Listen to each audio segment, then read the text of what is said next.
All right, my mic is on, my new microphone. This very new, pristine, beautiful audio quality with my deep morning voice is powering through. Do you hear me? Oh boy, this is not, that's the sponsor for today, but I'll mention that in a second. Hello everyone, welcome to the Coding Train on yet another Friday. My name is Dan. I'm coming to you live from a snowstorm in the Hudson Valley. I am taking a peek over here on my monitor to see that my audio is going. And I just want to make sure that everybody 5x5 audio sounds great. Yes, this is a brand new microphone. It is a high-end lavalier microphone with a receiver with giant antenna on them. If I wander far away over to my whiteboard over here, first of all, I would like to point out to you, it's very hard for you to see, but this, hello over here? The white you see outside is snow covering the yard. Oh no, my, I have this thing of cardboard taped over a window over there to deal with this reflection here. Just, would you mind, let me put on some music for you. I'm going to get started with the whole coding train thing, but this is really going to bother me. I've had so many issues with getting set up today, and it's really going to bother me if that's an issue. So I'm just going to walk over here. I'm going to go back to this scene, which is me. I'm going to press this. I'm going to play you the full This Dot song while I go and fix that glare issue. Ready? Enjoy. As always, just get up and dance, all right? You're at home. You can do it. Come on. Everybody, stand up. All right. My audio still should be going through. I'm just wandering over here. I'm getting some tape. I have this nice giant piece of cardboard taped up in front of this window. Totally fell down. Never forget this dot. I'm gonna do this dot. I'm gonna do this dot. Oh no! This dot. Oh, this dot. foiled again. This dot. Come on! I'm gonna do this dot. I'm gonna do this. There was a camera on me. You can see the absurdity of what I'm doing. This dot.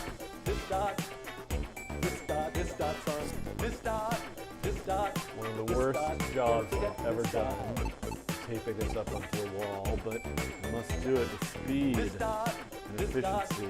This dot. Never forget this dot. I'm gonna do this dot. Oh no, the music stopped. This dot. All right, that's gonna happen. Hopefully this is gonna hold. I'm sure it's gonna fall down. I'm gonna regret this sort of terrible job I just did. If I could just get one more piece of tape, but you know that thing that happens to you when the tape gets like sort of stuck, and then you rip it, and then like sort of only half the tape is coming. This is happening to me right now in the most horrifically terrible way. Okay, I think little tape peeling ASMR for you all today on a Friday. As it's snowing where any of you are, it is a nice big snowstorm. My kids are home from school, thus the pushing back the start time for a half an hour.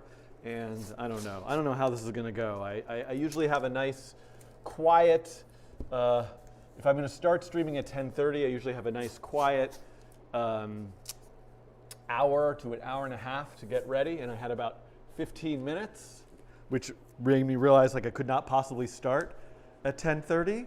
And so I started at, 11. Now it's like 11:20. And I have like a very high degree of difficulty problem to work on today. I'm back.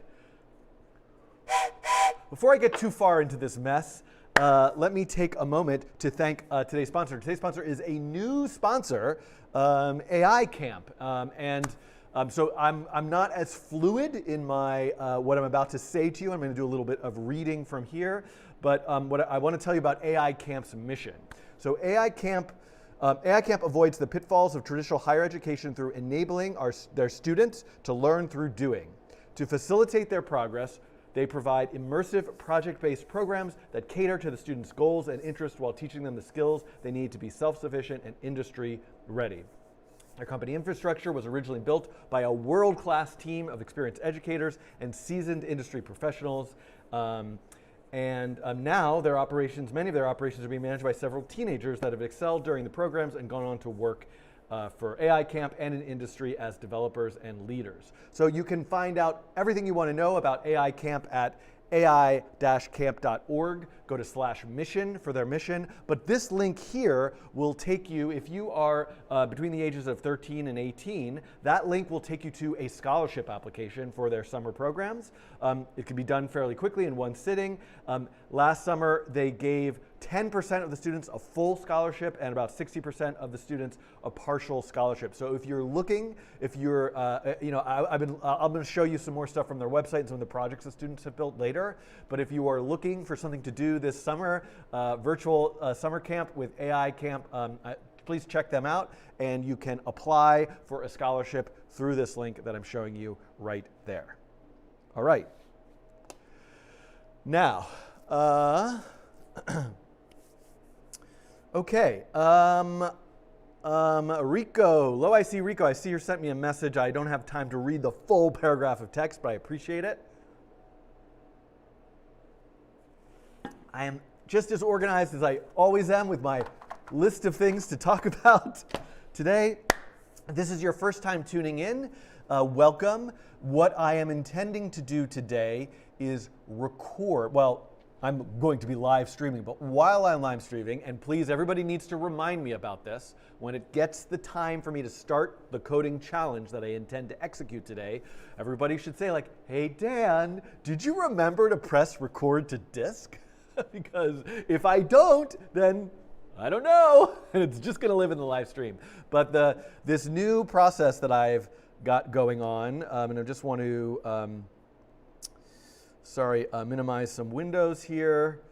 Oh boy, I don't know what I'm looking at, but I shouldn't have closed these windows. Some of them I wanted, but I'm going to go to my YouTube channel here, and I'm going to press this button, and so and I'm going to go over to videos. So these, this is what you're watching right now, me live, and most recently I released this ASCII video coding challenge, this prime number spiral coding challenge, and both of these are actually occur during a live stream, and they take probably well over an hour. And then after the live stream, I work with a team, huge, massive production crew of editors. Thank you, Mathieu, and illustrators. Thank you to Jason and many other people who contribute to put together these kind of edited versions with some animations and additional references and more examples. And that's what you're seeing here in the prime spiral video and the ASCII video coding challenge. I don't want to press the record button yet, Unbound. Because I don't want to waste, I guess I really probably should record everything I ever do. I should record. I should just record. The vast archive that is the coding train should always be recorded. But I kind of just leave these live streams up. I should press record though. So one thing I wanted to say is that these videos have done better, at least in their first few days or first week, than anything that I've released in quite a while. So I kind of feel like maybe I have, after some 10 years of doing this and some 20 plus years of kind of teaching, found something in terms of how to put together the live streams and the coding challenges together. So thank you for all of you who've been watching those and providing excellent feedback. One thing I wanted to mention is this one, the slide puzzle challenge here, which was from 3 weeks ago. I've been trying to do these, you can see 3 weeks ago, 2 weeks ago, and then about 1 week ago, 5 days ago. I've been trying to get them every week, although there isn't one ready for this week. So 3 per month, that's about what's happening. But this one didn't really seem to catch on. I did just swap out the thumbnail. So that's a new thumbnail, and I added the word in JavaScript to the title. Maybe that will register more for people's radars. But this one didn't seem to catch on in the same way as the ASCII video one and this prime spiral. And I don't think it's the topic, but I could be wrong about that, obviously, because I don't have any real data to back that up. So if you missed that video, add to watch later, check it out if you want. Certainly if you're not interested, please don't watch it just to to torture yourself. My goodness, would not want you to do that. Thank you, Peter. I'm being told there's a green screen issue, but I don't see it on my monitor over here. Okay, so the next thing that I want to do here, I talked about AI Camp. Two things I want to do before I get to, well, I have three kind of quick things on my list before I get to the coding challenge for today, the Mandelbulb coding challenge. Just give you the full agenda. I want to look at some community contributions, I want to look at the Passenger Showcase. It's now called the Passenger Showcase. I know somebody had Showcase Station was the suggestion from last week, but I've rebranded it now Passenger Showcase. I want to look at some Passenger Showcase. I want to look at some of your comments on the Prime Spiral video. I want to just alert you to Coding Train social media and some of the things we're featuring for Black History Month. Then I intend to do the Mandelbulb coding challenge, which is going to be really hard. I should try to get started with that as soon as possible while I have some fresh energy. Then also Nature of Code 2.5. Let's see if I can continue that n-body simulation that I've been working on for that next Nature of Code tutorial. And somewhere in there, I am also going to talk to you again about AI Camp. Let me just remind you, today's sponsor, AI Camp. Thank you very much. And there, whoops, all these buttons. I can't manage to do it. Okay, so let's go. I wonder if I should just get going with the coding challenge and then come back to the Passenger Showcase, the comments. You know what? I'm going to do that today. Let's see how that works, because the Mandelbulb coding challenge, I think, is a very high degree of difficulty one relative to some of the things I've tried more recently. And so I think it might take longer. I might get more stuck than usual. I don't even know if I'm going to succeed at this. This might be very far on the spectrum of train wreck. We've got train wreck and gravy train. I don't know what these are. I think the ASCII one was kind of gravy train, and this one was like in the middle between train wreck and gravy train. I don't know. I don't know if that's a real rating system that I can use. So I think I would like to get started with that. Then I will talk to you about AI Camp, the sponsor, and then I'll come back, and in the second half of the stream, I can go through some community stuff, Passenger Showcase, see if I can get back to Nature of Code, that kind of stuff. How does that sound to all of you? Top right corner of your camera capture. Ah, yes, thank you. I see it now. Let me iron that out. That will really bother me. First of all, let's just take a look at the whiteboard. That glare is gone. Awesome. Let me see if I can see it. Yes, it's easier for me. So it's this light. I think if I just turn this light, it's not pointed as directly at me, but I think the lighting is still fine, and now it's not there. Thank you for there.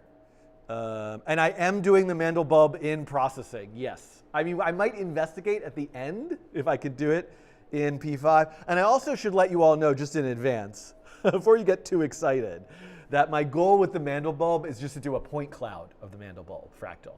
So I don't believe that I'm necessarily going to create the mesh and texture it and light it and all that stuff. That could be at some point like a part 2 or another live stream, but I'm really leaving that up to the viewer. I want to look at the math of the Mandelbulb, see how that's implemented, get a version of it that I can see in processing, and kind of go from there. I also want to look at saving the data. I want to look at saving the data out. That way, it could import it into. I don't know. I don't know any of these things like Blender, but I was thinking I've used like over 5+ years ago. I think I used MeshLab once. So I might download MeshLab and try that. All right.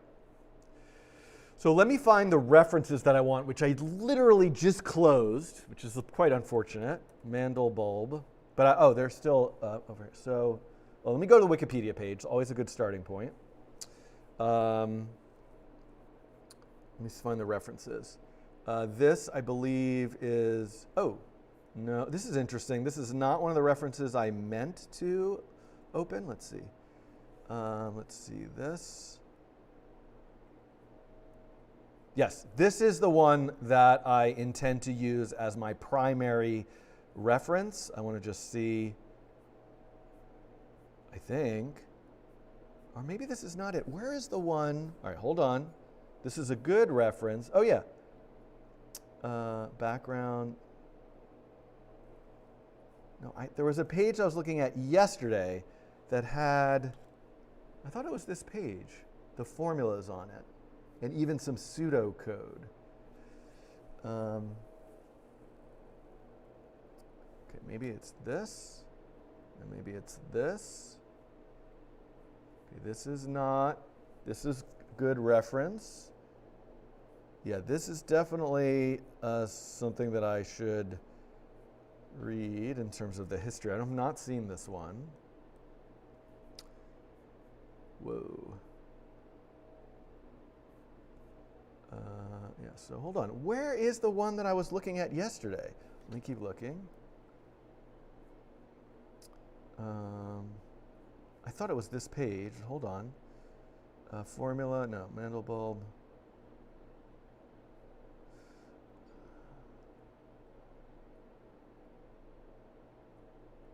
Huh. This was a good reference too.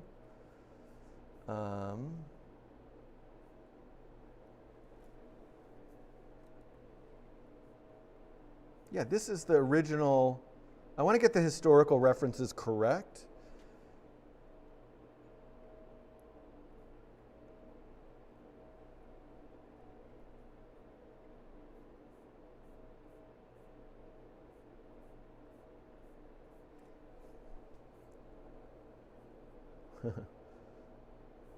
I want to do the Romanesco broccoli. Where was this page that I was looking at yesterday when I was reading up on it that had published the formula? No, this is, okay, I mean, I can use this. Is this the original publishing of the formula? That would be good to reference. 2007.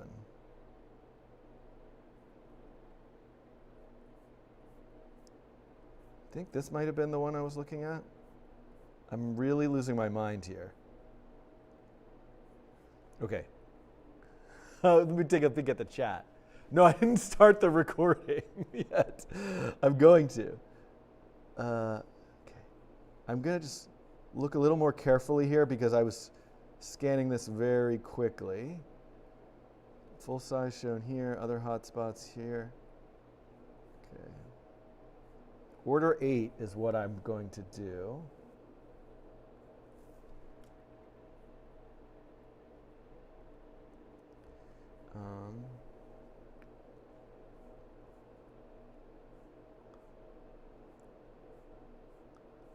Okay, we're looking for just those are the images.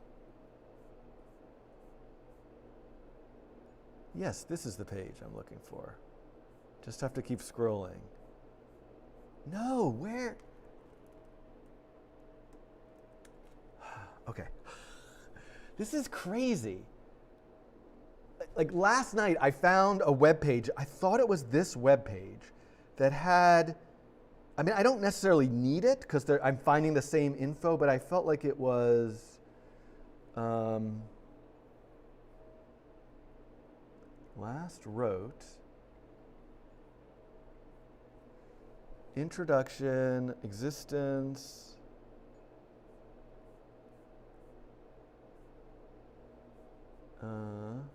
This is not what the page looked like. I think, okay, so if you will,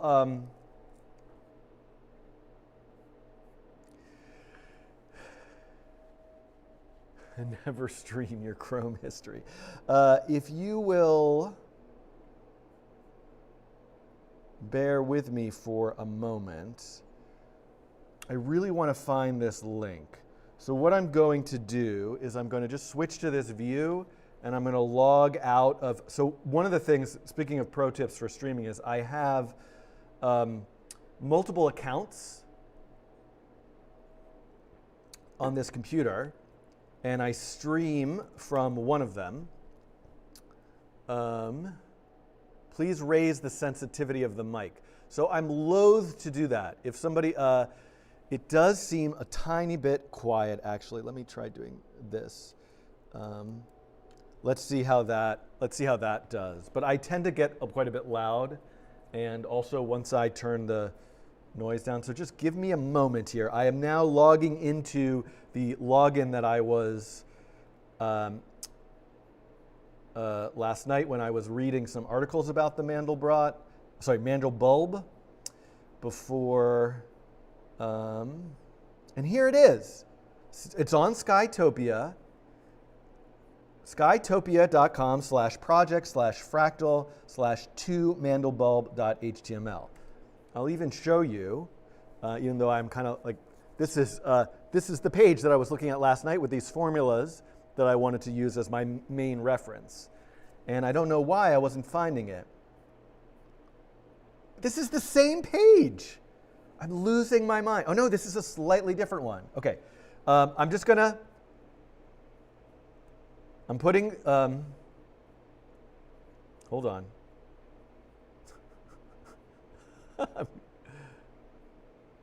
Okay, so I'm just showing you this. Everybody can see this URL.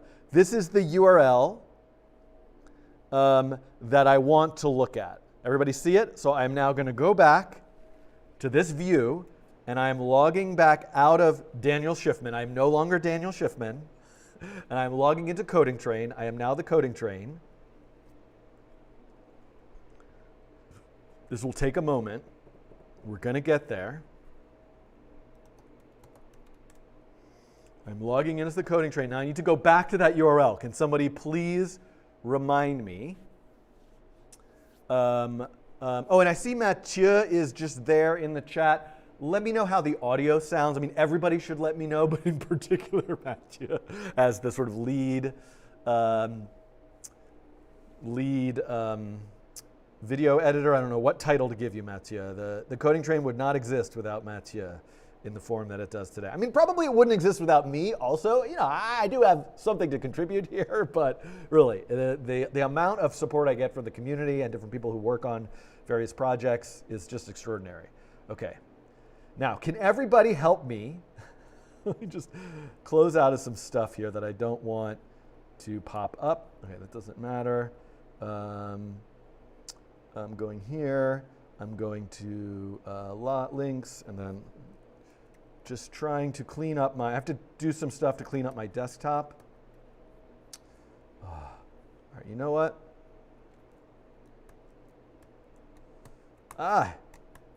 That's fine. I'm quitting Discord. I'm not going to be showing Discord today. Quitting this, and now I'm back. All right, so let's see if we can find that link. So, aha.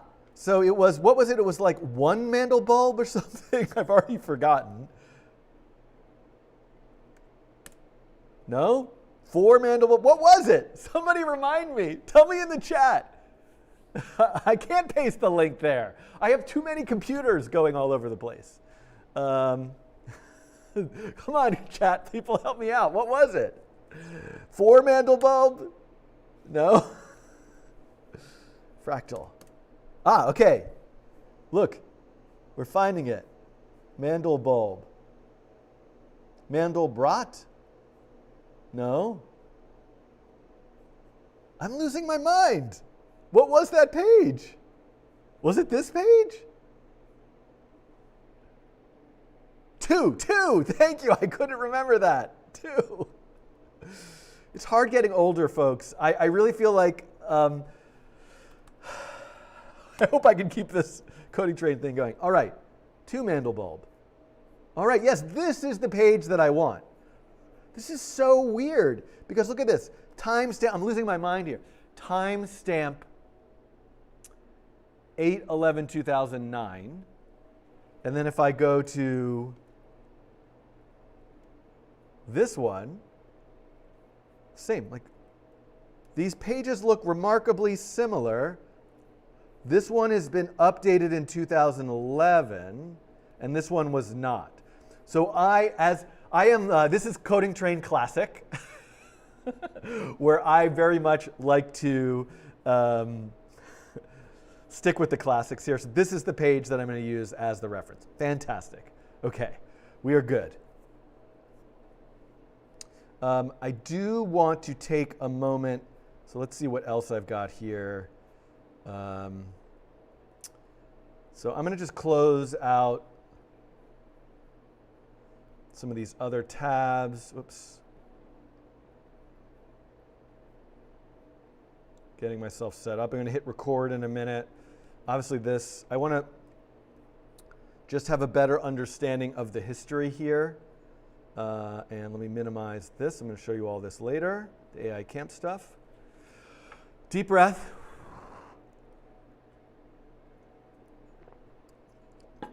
Constructed for the first time in '97 by Jules Rees, and in 2009 further developed by Daniel White and Paul Nylander using spherical coordinates. Okay. All right. So here's the other thing I wanted to mention to you, the viewers, and I'm going to be repeating myself in a moment when I start to kind of get into the coding challenge itself. But I want to pull these up. So Mandelbrot coding challenge. So I do have from what is getting close to 6 years ago now. Okay, fine. I'm just going to start hitting. I'm going to hit record the disk because it's too much danger of me forgetting. So let me just take care of that real fast. If you'll bear with me, I'm going to say remind me later. And this looks like it is good to go. So I'm going to hit start recording. So I am now recording to disk. I have all my chat and other things up that I'm taking a look at. All right, so things are recording now, but I'm still not into the intro yet. So this is a coding challenge that I did almost 6 years ago. I watched this actually last night, which is a little odd. I watched it at 2x, but I watched this one back to help me prepare for doing this. And then I also watched Spherical Geometry coding challenge, coding train. This one back at 2x, which is also necessary. And this was done, these happened in quick succession. So these were just a couple weeks ago. It was interesting to watch these because, I do think a lot about now about that continuum between raw, unedited coding and sort of like edited, scored, animated overlays coding. So it's interesting to watch these. But surprisingly, what I didn't like about watching these back is there were these like long, I'm talking about I had like a pain in my side. So that kind of stuff often doesn't make it into the videos now. So there's some authenticity to the sort of chatter that's in these that I quite enjoyed. And I wonder if there's such a different color. I got to think about, I don't know how to do my camera settings, but I'm sure it's fine. But what was interesting about watching this is there were some just rapid cuts that were like, okay, I'm back. I did a lot of debugging for the last half an hour, and this is what I figured out. Whereas now, even though there is a lot of stuff cut out, I try to have things be sped up or keep more of the debugging time, but put lots of jump cuts in it in order to kind of create this sort of full story. Because when I was watching it was a little bit jarring to realize oh, I have no idea what just happened and how you figured that out. So, okay. So the Mandelbrot set I'm going to refer to, the spherical geometry stuff I'm going to refer to. So I also need those formulae, Mandelbrot set.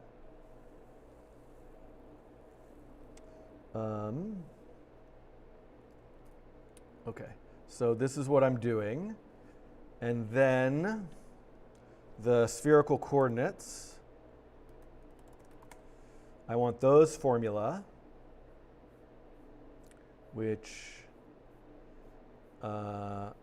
is here. This is what I'm looking for. Interestingly enough, yeah, this is what I was expecting to see. So this is what I want. Okay, great. All right, let's also get something out of the way. What is the proper pronunciation for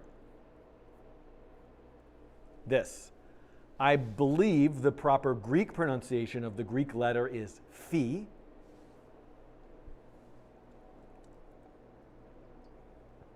But I often hear it pronounced as phi in a sort of like more informal like way, or incorrect way, I guess is another way of putting that. I think I want to say phi.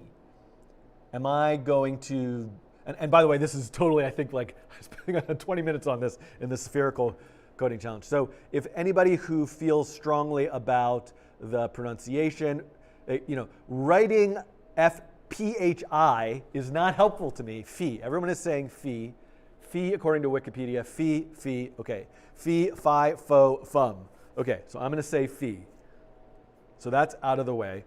I also just want to acknowledge, people I see in the chat are making some comments and references to current events. I am aware of kind of the horror that's going on in the world, the war that is happening. I am choosing to focus on the coding train with that put to the side today. That's a form of privilege that I am able to do that. But I just, since people were mentioning it in the chat, I wanted to just make a quick acknowledgement. And if anybody is sort of suffering and having difficulty due to the events, like I feel for you. I hope that this coding train stream, if you're able to watch it, is something that can improve your day. Although I recognize it probably can't. Okay, so that's all I have to say about that. And I'm going to find a whiteboard marker and just make sure that the whiteboard stuff is going. I'm also going to turn off the heaters so that the audio is a little bit better quality. I also feel like I need a tissue, which I have now found. But I prefer to mute my microphone before I blow my nose.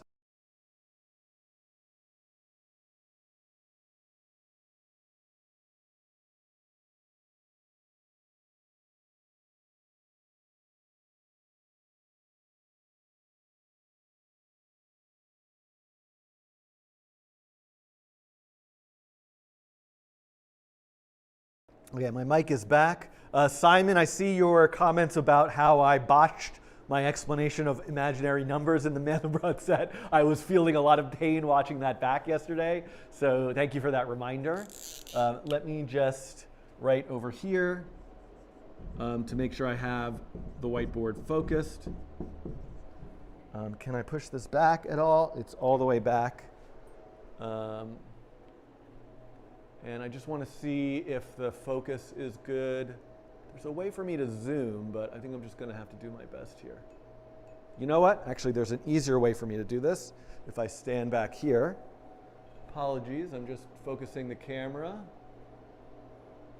Gosh, it's really hard for me to tell. But I guess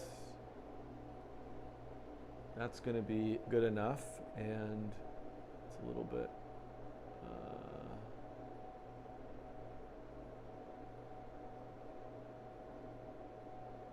It's a little better lighting-wise, I think. Just made it darker, but I don't know. Maybe I should. Oh, you know what? Now I remember why I don't do that, because it's pulling the brightness from behind. It's a little bit backlit. Okay, that should be good. How does this look to everybody? I think that looks good. I can go check it over here. Yep. Okay. All right. So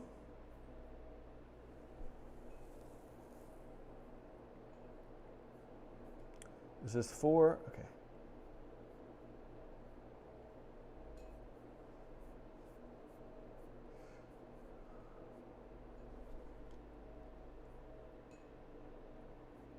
Okay.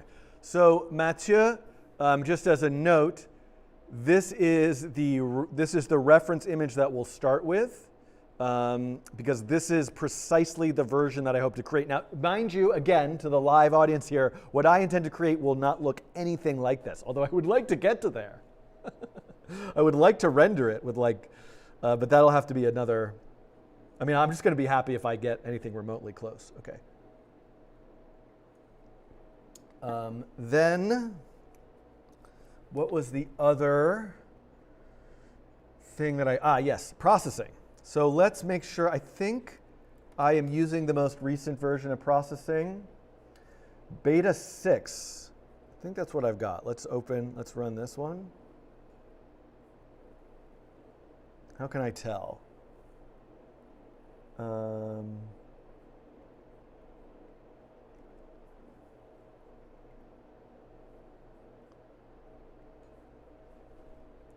Oh, no, I'm in beta 5. So let's quickly, let's get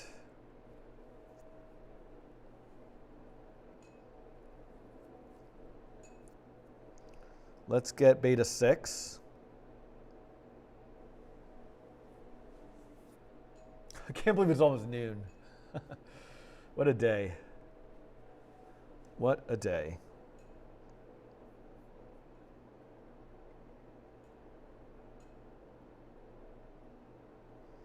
I'm going to copy that over here. Oh, do I have processing open right now? Because, no, yeah, okay. Quit this. Let's see if it'll let me do this. Replace. Okay. Put this here. Let's try to get beta 6 going.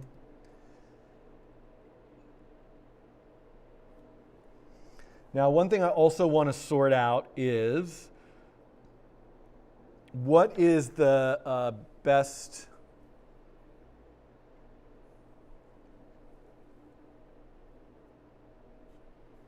So I personally love the purple theme. And I just want to see, like, I think for, let me see if I can just move this over a tiny bit. I don't actually need this notebook here. So that can give me a little bit more space. Because the further I stand to the side here, the more space there is for the code. And then if I say void setup, void draw, Mandelbulb,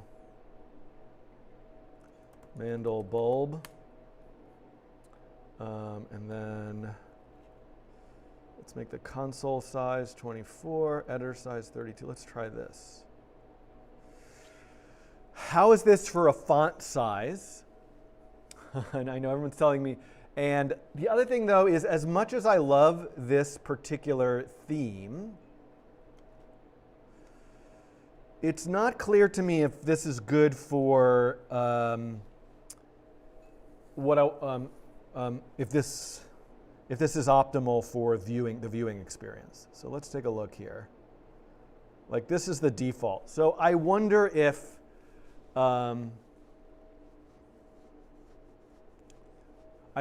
this is better. I think the text was hard to read. Yeah. People are saying looks good, but I can't tell. Yeah, I think the purple theme I find to be lots of fun, but this sort of default theme, I mean, I could certainly pick something like this, but I think a light, as much as I love a good dark theme, I think for legibility, I love the yellow.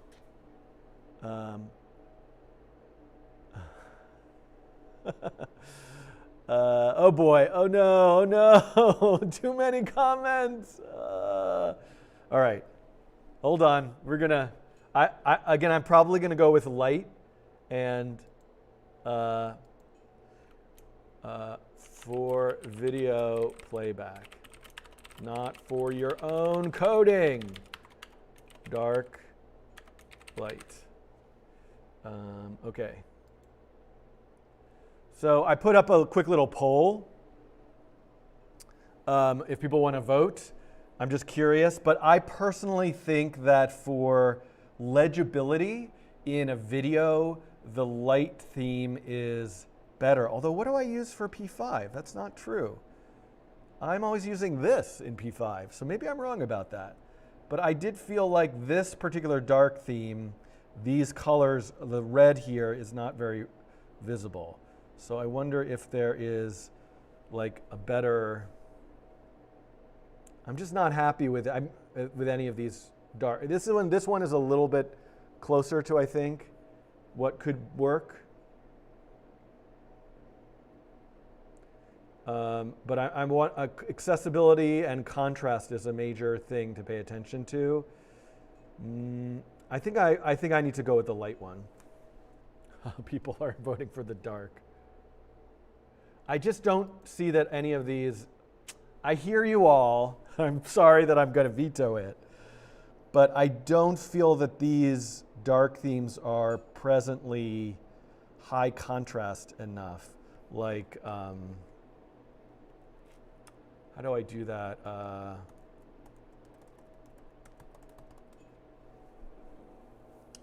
There's something that I downloaded once. There was a tool that I was able to download and hover over things. I swear there was like something I could download that allowed me to check.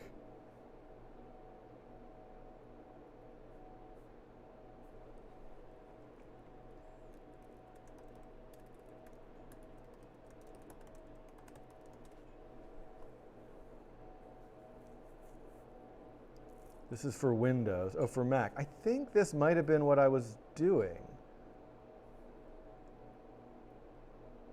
Use an eyedrop tool.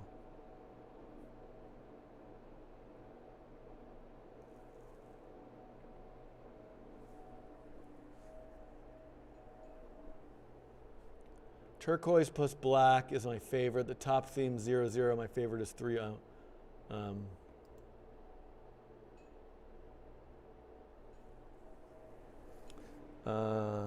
This is like welcome to the coding train where I do everything within my power to procrastinate because I'm so afraid of trying to code the thing. I'm actually getting quite warm. It's getting hot in here, which is like sort of the idea because I'm going to turn off the heaters. Let's just see how this goes. Look, we're doing a service here because if we can help improve the themes that are in the processing IDE, that's a good thing for everybody. What was that thing called? Color. Come on, run.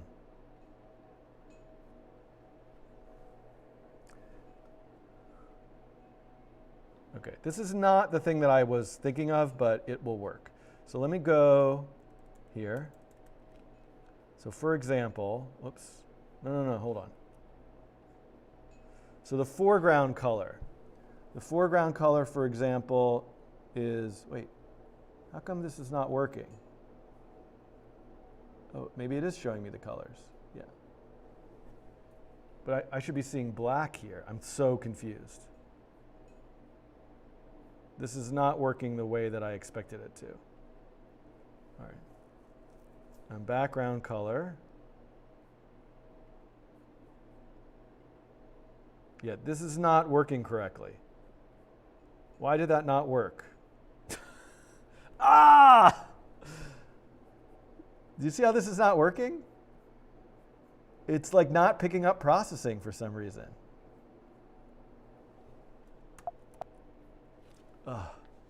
You've got to give it accessibility permissions. Okay. Where do I do that? Preferences. Thank you. Accessibility. Where are those?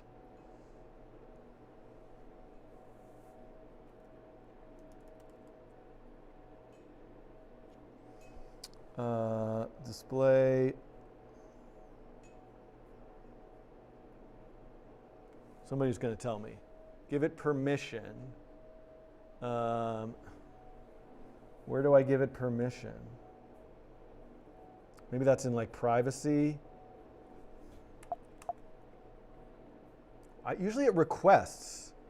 Let me see if I can get it to request.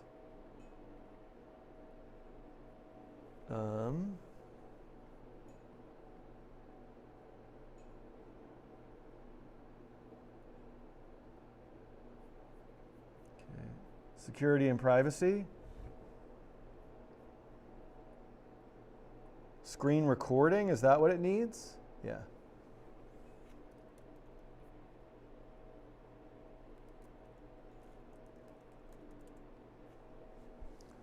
Okay, let's do that. That must be what it needed, right?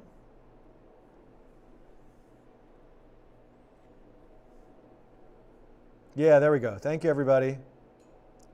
Foreground.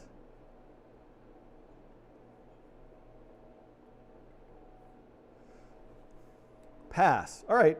You know what? This passes with flying colors, literally.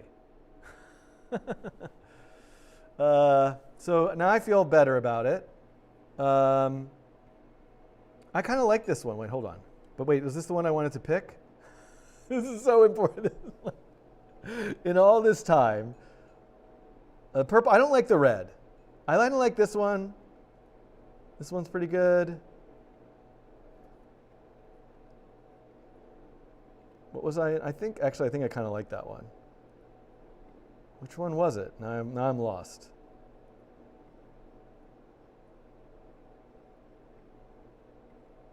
Oh, it was this one. It's kind of cute. Oh, but I really got to check this purple is the issue. So, well.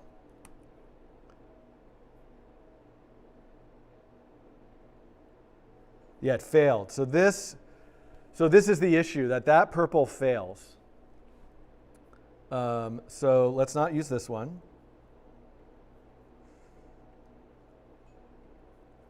Let's try this one.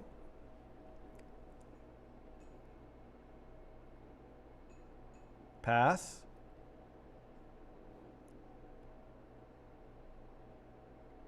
Fail. See, these fail.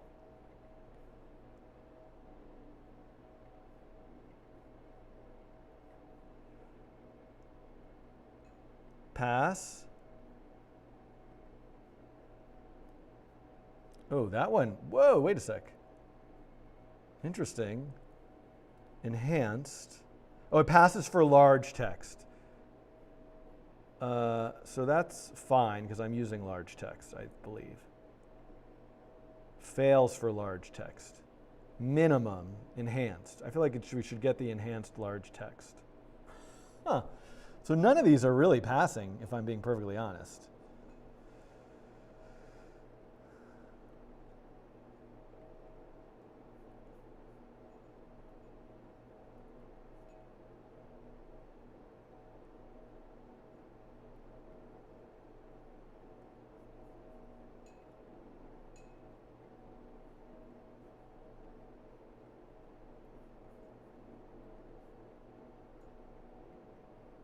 Oops.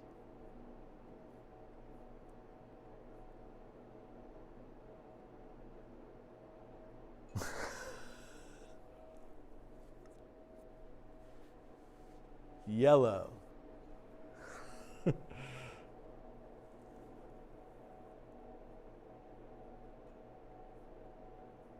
Background.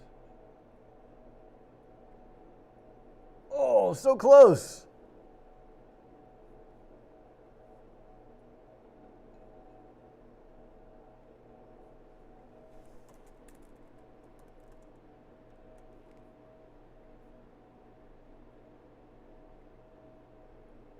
Yeah, a bunch of these are actually having issues. So I don't know what to do now. I'm lost. I expected one to sort of be obvious.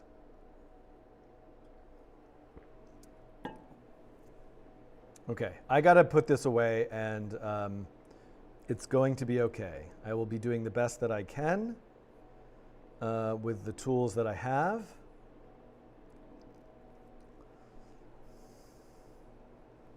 And I'm going to pick one. Just going to pick one based on what looks good to me. I mean, I kind of tempted to go with this because this is just the default. I'm going to use the default.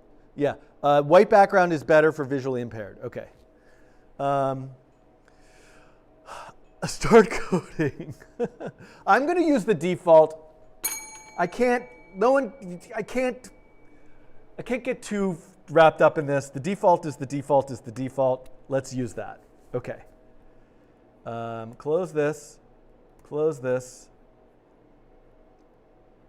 and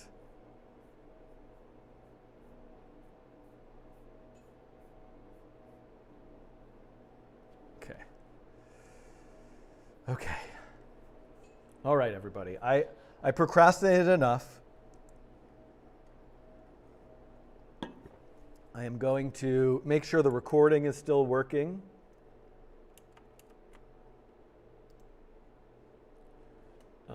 Stop recording, start recording. Okay, now let me turn off the heaters.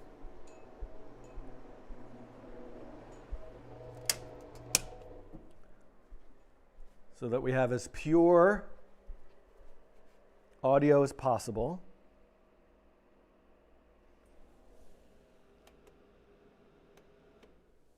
Okay. All right, everyone. It is time now. No more procrastinating, no more monkeying around. I must code the thing. That's what you're all here for. It's only an hour in. I kind of have to pee. Oh my God. Does anybody still watch? Wow, there's still people here. I can't believe it. All right, 32, 30. This is good. This is the setup we're going for.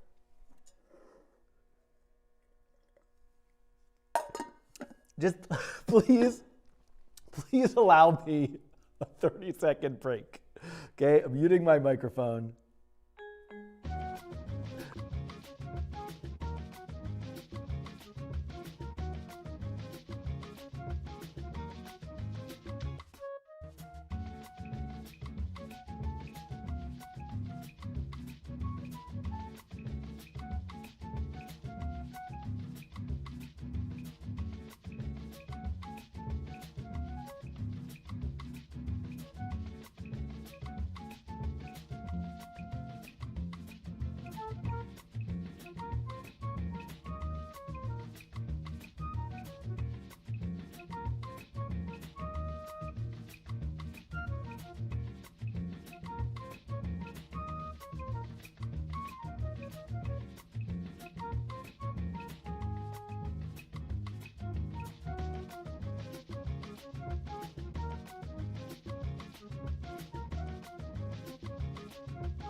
All right, I'm back.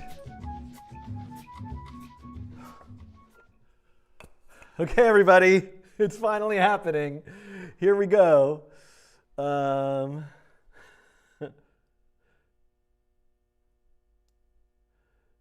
just making sure I have all the views that I need over here. Okay.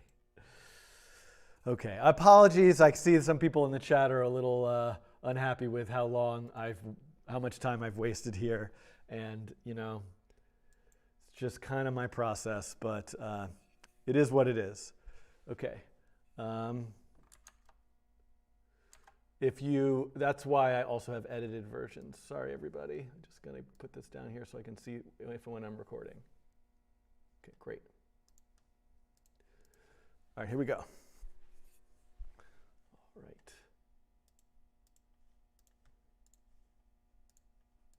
Yeah, I know everyone's complaining also about the autofocus.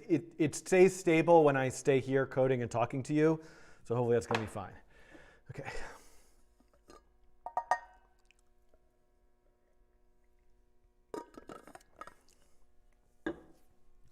Okay, here we go, everybody.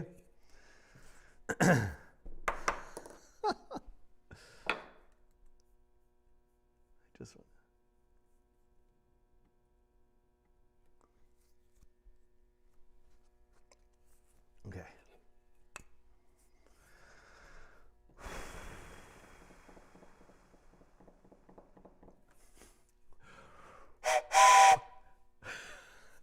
It takes so much energy to blow the train whistle.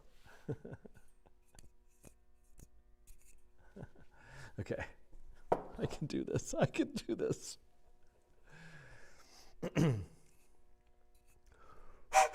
Hello, everyone. We are, no, we're not we. It's just me here. There's no we.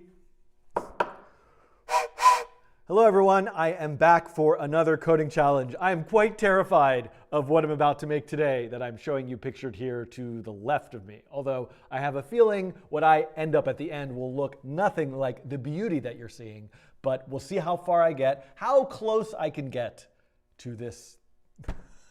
No more starting over. This is my one starting over. And yeah, here we go. Hello everyone, welcome to another coding challenge, the Mandelbulb. I'm a little bit terrified, if I'm being perfectly honest, of what I'm about to attempt to do. I have made many years ago, almost 6 years ago, there is a coding challenge called the Mandelbrot Set, which is the well-known, famous, okay, go Dan, thanks Luke. Okay, wait, let me end this stupid poll. It's really bothering me, I can't see the chat messages. Okay. This is really last time. Hello everyone and welcome to another coding challenge, the Mandelbulb. Yeah, I'm a little bit afraid, if I'm being perfectly honest, of this. The formulas look quite a bit scary, but the beauty of the Mandelbulb cannot be exaggerated. It is just gorgeous. Look at it. So I'm going to attempt somehow to understand the math behind this form and how to take the first steps to creating my own Mandelbulb in processing. Now, if you want some prerequisites before you get, you don't need these. I'm just going to plow ahead and try to explain everything as I go. But there are two previous coding challenges that I made. One is the Mandelbrot Set, the 2D version, the very famous Fractal, the Mandelbrot Set, the 2D version of what I'm about to attempt to make this 3D Mandelbulb.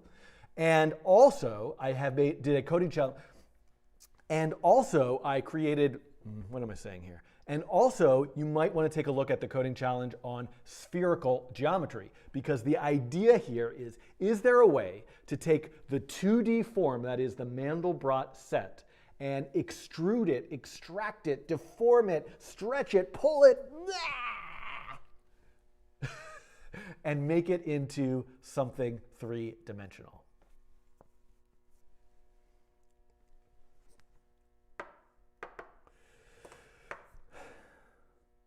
So,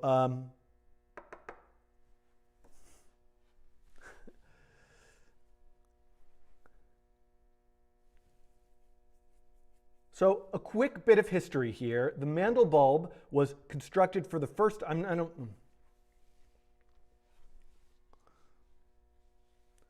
quick bit of history here. The first construction of the Mandelbulb fractal itself was in 1997 by Jules Ruiz. And in 2009, it was further developed by Daniel White and Paul Nylander.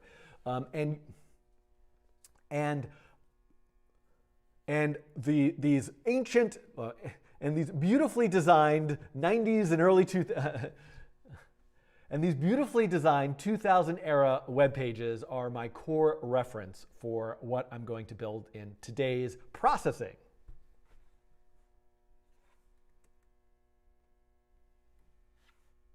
If you want to try coding along with me, go and download Processing, the Java development environment. If you want to code along with me, go ahead and download Processing at processing.org. It is a creative coding development environment built in Java, and there is a wonderful and beautiful community of people using both Processing and the JavaScript creative coding framework, P5.js, which I also use in a lot of my videos. Okay. So Acidic is saying, should probably show the old websites when you mention them. I really should not read the chat while I'm doing this. Oh, the chat's very critical of me today. What is going on? That's okay. It's going to be fine. The editing makes it all kind of great. We just edit all that out and move it around and fix it. It's going to be fine. So I am kind of like, in my head, I have an awareness of the post-production that I plan to do, in which case I'm going to recapture and show these different web pages and images. So it's a little bit lazy for me not to show them to you here right now, but that's kind of what's happening today. All right, so let's go over.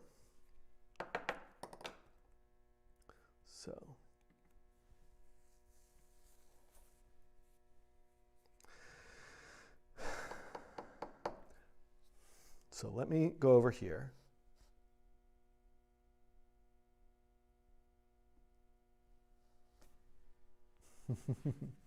Okay, now people are giving me nice comments.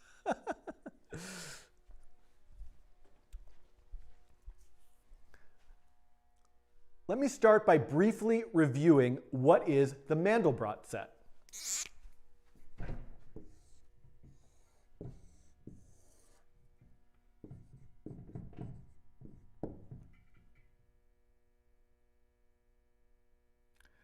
Does it matter in the Mandelbrot set which axis I mark as A and which one I mark as B? I mean, clearly it does. I think B would be the y-axis.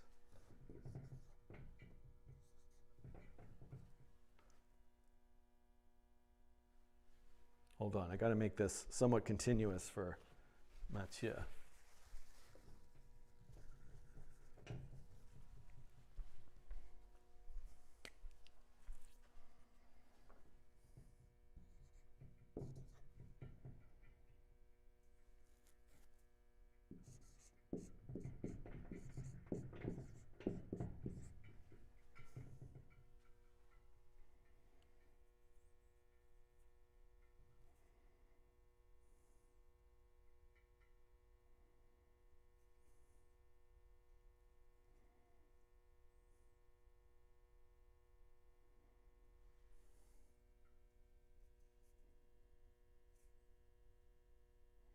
Just see if anybody in the chat is saying anything that I want to take a look at. B is the imaginary axis. It must be the vertical one. Thank you, John. That's what I assumed. Okay.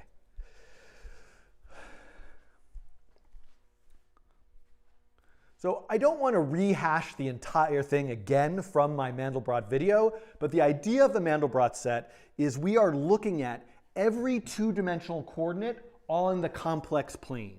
A complex number is a number that has a real component and an imaginary component. Now, when I recorded the Mandelbrot set, I was trying to be sort of fun and friendly and goofy, and I was talking about imaginary numbers as imaginary and not real. No, they are things that exist. The imaginary numbers are not actually imaginary. We just refer to them that way. I can't get going today, but I'm going to get there. I'm going to get there, people. Now, when I was recording my Mandelbrot set coding challenge, I was a little bit flippant in talking about imaginary numbers as imaginary. No, they really do exist in theoretical mathematics. The square root of -1 is I. And this is fundamentally needed for all sorts of applications that we do in the real world. The magic of the Mandelbrot set is when you take any complex number, one that has a real component that I'm plotting along the x-axis, an imaginary component that I'm plotting along the y-axis. If I look at any given A and B pair, and I take that A and B pair and put it into this constant C, I start with z equals 0, and then I say z equals 0 squared plus c, so 0 plus c. So now z is c, and then that's z iteration 0. Z iteration 1 equals c squared plus c, because it's this, and then it's this squared plus c, and then iteration 2, c squared plus c squared plus c, right? This continuous loop of taking this complex number, starting z as 0, squaring plus c, the result, squared plus c, the result, squared plus c. And the question we have to ask is this bounded or does it tend to infinity?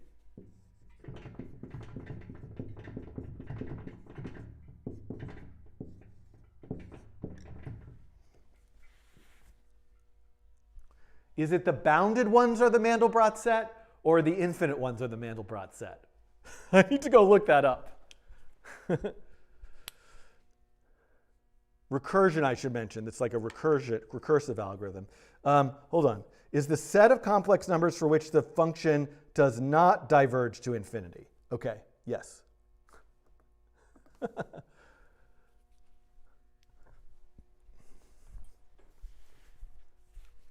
We can keep that in, by the way, me having to go check what it says. Here, I can even stage that again. Is the Mandelbrot set the complex numbers that when put into this recursive iteration, they go to infinity or that they remain bounded? I forget. Do this again in case you want to include it. The Mandelbrot set is the set of complex numbers for which the function does not diverge to infinity.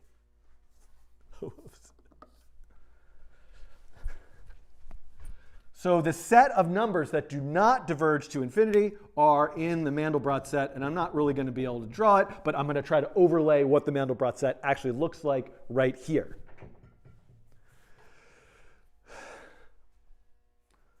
So this begs the question. I've already gone through this. I've done it as a video. I've done the Julius set, which is another way of looking at different components of the Mandelbrot set. I've done the Julius set, which is another way of looking at pieces of the Mandelbrot set, and we could go down that road. But how could this be taken and made into some form?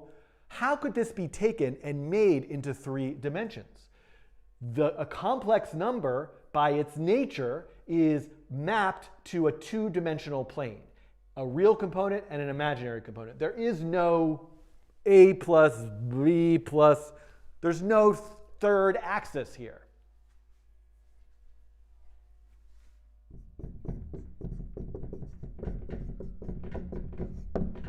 We need to make the Mandelbulb some kind of triplex number.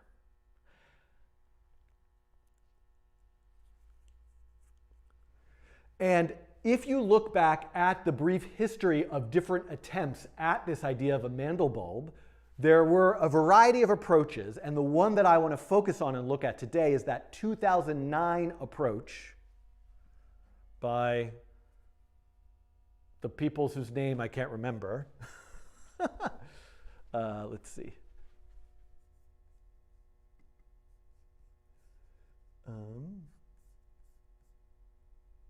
I guess I don't need to necessarily say. Yeah, okay.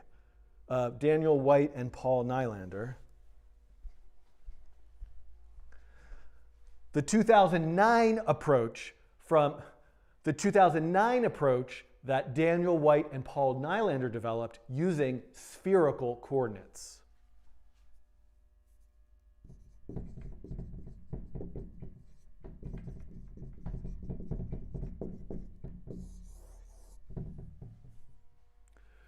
What do I mean by spherical coordinates? Well, what do I mean by spherical coordinates? Well, let me take another step back and let's just briefly talk about polar coordinates. Of course, I have an entire video. I probably have like 10 videos on polar coordinates, where instead of looking at an x, where with polar coordinates, instead of looking at perhaps an xy location, we can look at this hold on.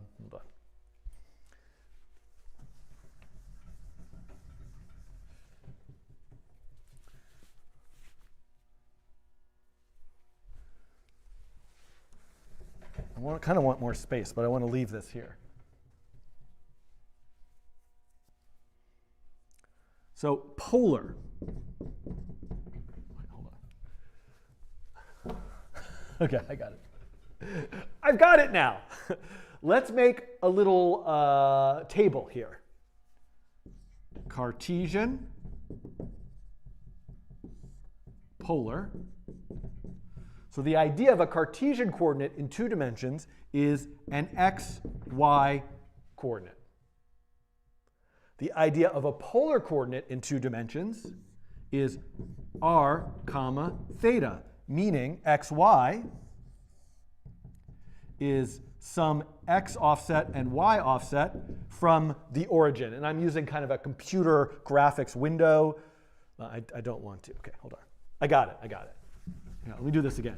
I got the explanation now. I don't know if I need all of this background, but why not? Okay.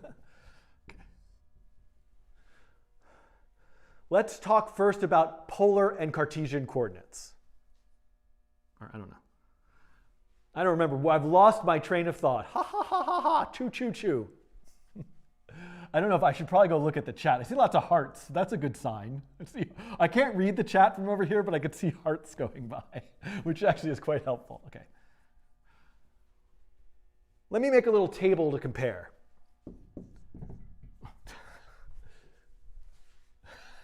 I can't get this. Okay, I got it.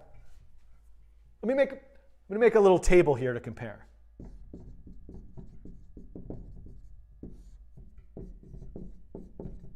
So our Cartesian coordinate is an xy pair.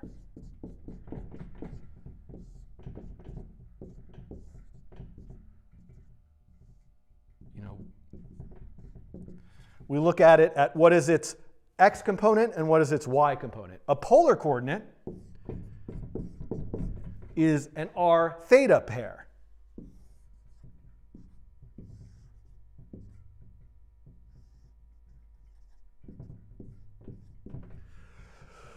What is the distance from the origin and at what angle? What is the radius and angle?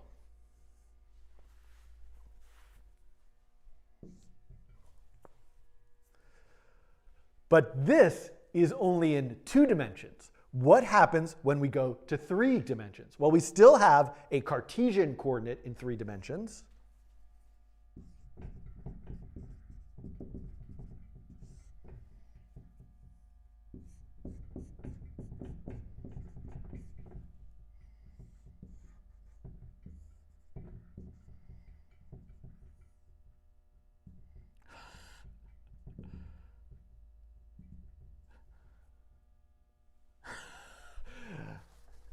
How do you draw this? This is so hard. I can't do perspective.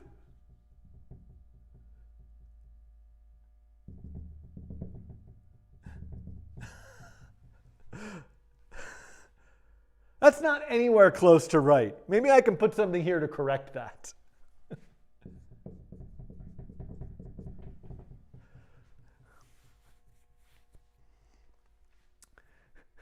And then the spherical equivalent of that, spherical. No.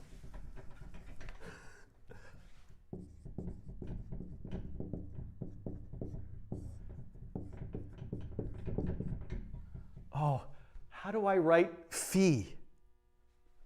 I have to go look up. The Greek letter theta is used for an angle, but then in a spherical coordinate, you need the radius and 2 angles, one of which is the Greek letter phi. I got to figure out how to write that.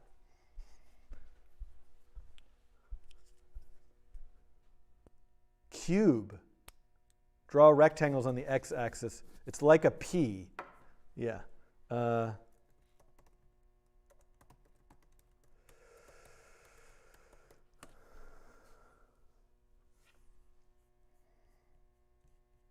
So I think I want to do the lowercase version, so I can just do like a little whoop, boom.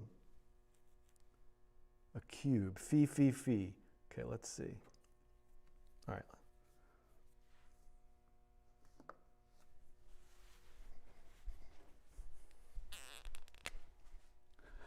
Hold on.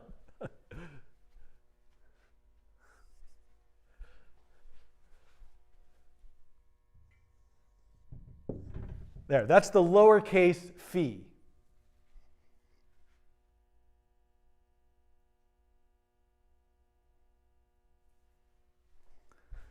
I think, by the way,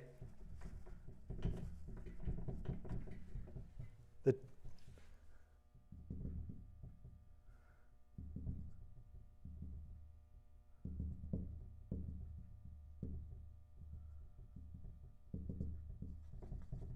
that's a way of drawing it. Then I have this.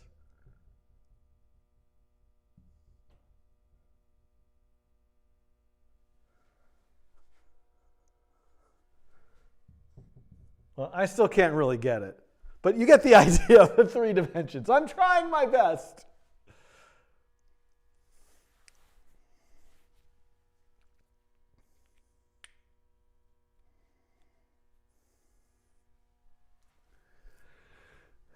The idea here being, if there were some way that we could take this idea of a complex number, but think of it as a spherical coordinate, if we could apply this same iterative formula, but have this C component include 3 values, maybe there's a way that we could determine if points within a 3-dimensional space go to infinity, or are they bounded?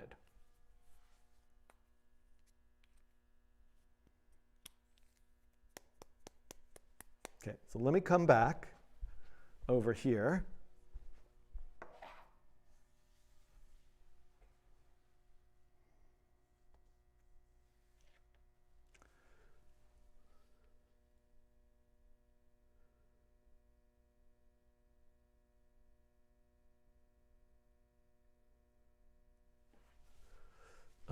Okay. Okay, so let me get back to here.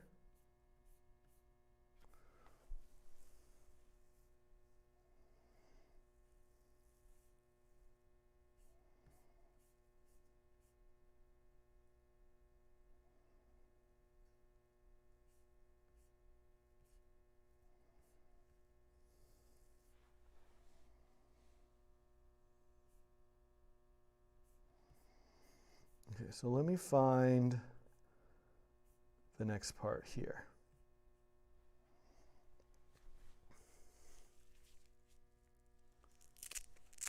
Okay, let me get to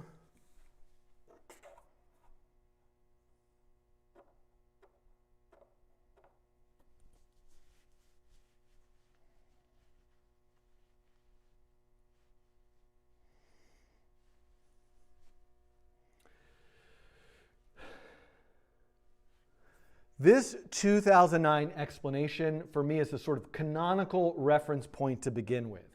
And we can see here this exact formula, Z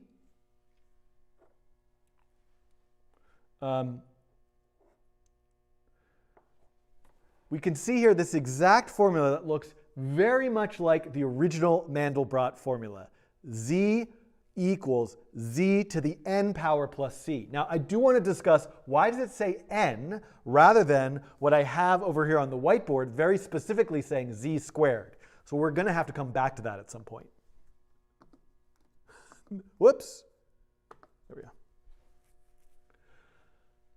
But the key thing to note here is that Z and C are hypercomplex, triplex numbers representing Cartesian x, y, and z coordinates.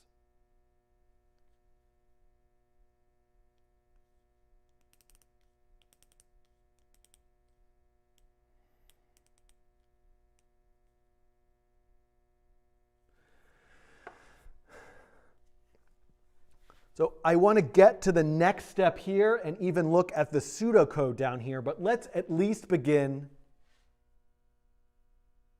Ari is saying, I wish you could explain what he means by bounded. Okay, so you know what, Ari? I think that's going to become clear what I'm writing in the code.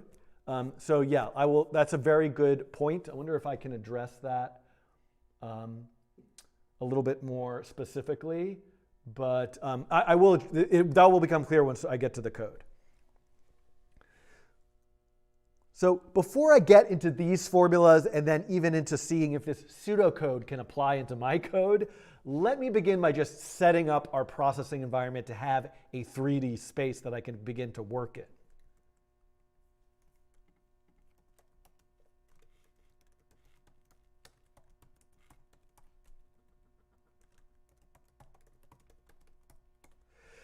And the way that I'm going to work on this problem is by thinking of a sort of box of voxels. Like if I just have a plain old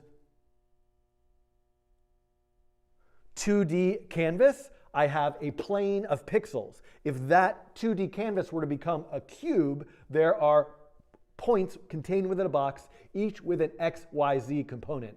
And I need some variable to keep track of the dimensions of that box.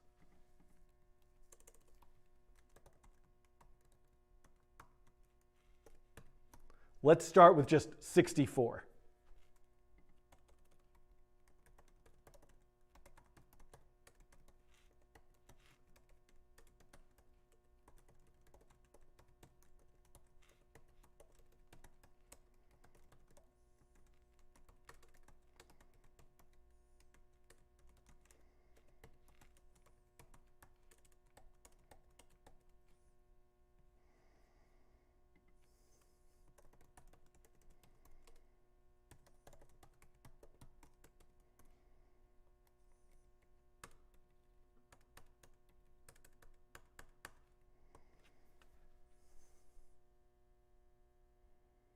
Huh.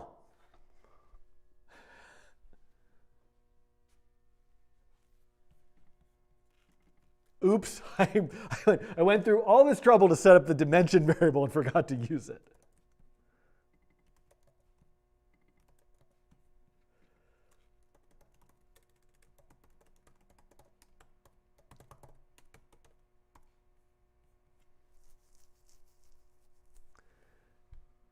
And I'm going to do something just I think is hopefully going to help us out later. I'm going to call these A, B, and C instead of X, Y, and Z.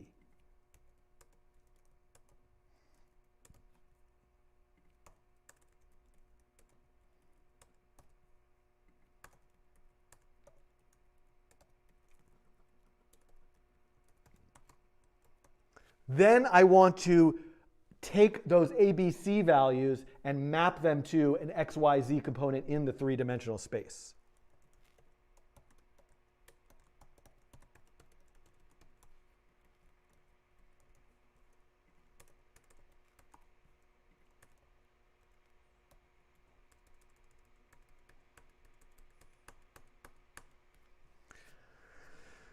And just so I can sort of see the fact that this is a 3D space that I'm working in, let me just continuously rotate the y-axis.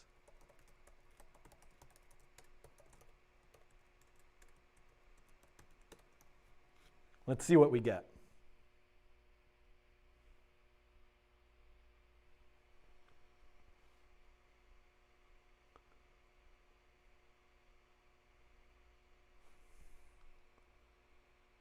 Is my frame rate really that low? Well, I'm just curious.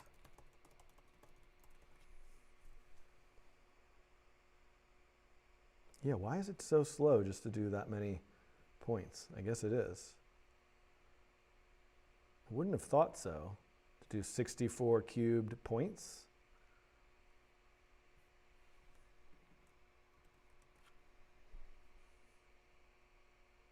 There we go, that's better.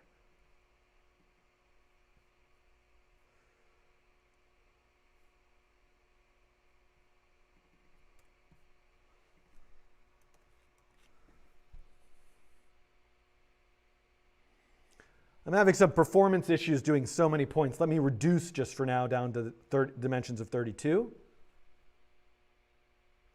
And there we can see. So I've drawn basically a 3D cube as a point cloud.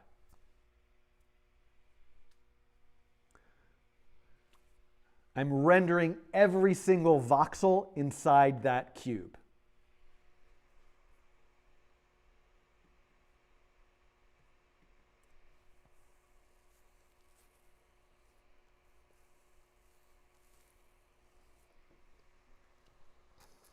Thinking about this. Okay.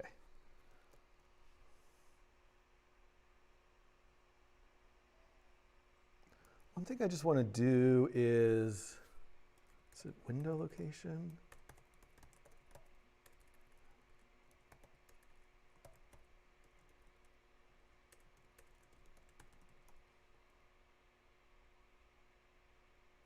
Yeah.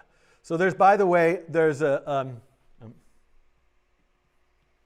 I don't know if I really want to mention this in the video, but there's a nice function called window move so that I can always place the window over there, which I prefer so that the code is a little bit viewable. Yeah. So I know that you want me to add a step size and all of that, but I'm in my brain, the way that I'm doing this is because I'm going to use these as the triplex numbers.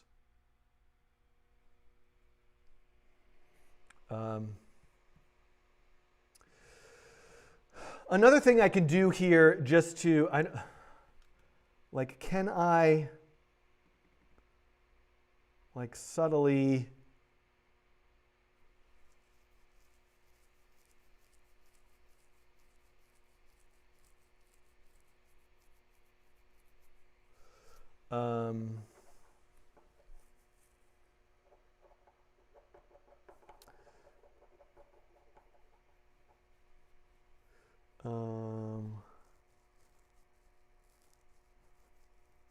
everybody has so many questions and suggestions. I have to just kind of keep going with the way that I'm doing this.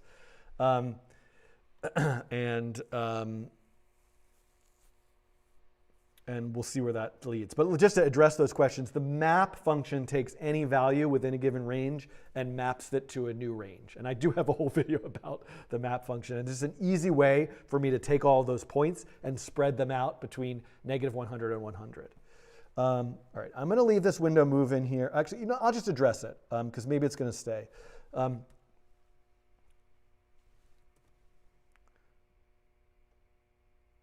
I briefly just want to point out that this window move function is a way of setting where the window appears when I run the sketch. And just for visibility's sake, I want it to be off to the right. That's the current function. It was such a long explanation.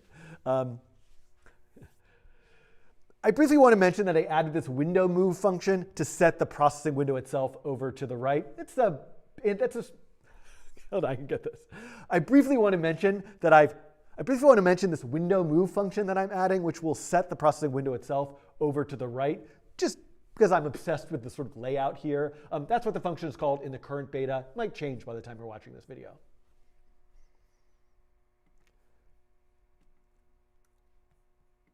Just make sure I have PZCam. Yeah. I also want to import a library called PZCam, which allows me to manipulate the view of the three-dimensional space very easily.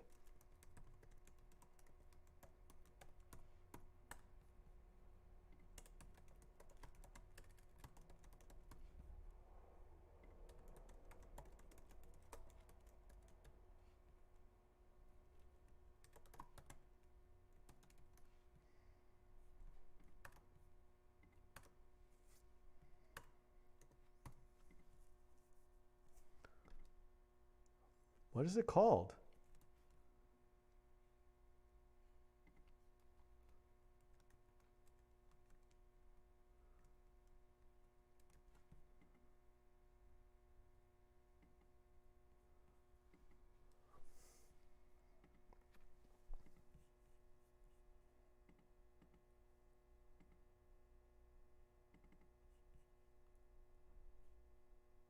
Oh, PZ.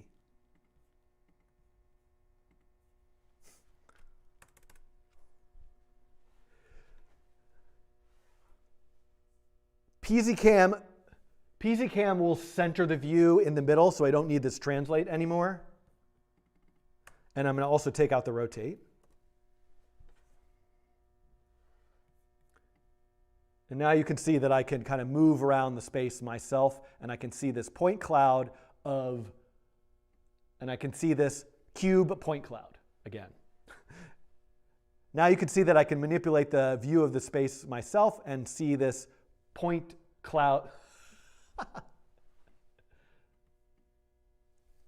Now I can use the mouse and scroll to manipulate the view of the 3D space itself. Yeah, that's all I want to say. Okay. All right. This variable 300, I think, positions the camera, so I want to be a little bit further away. And there we go.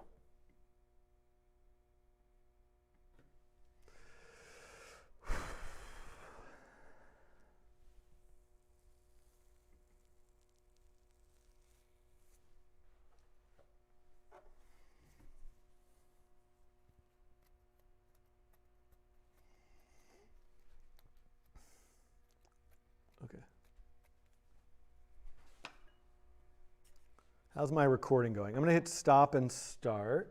Oh my God.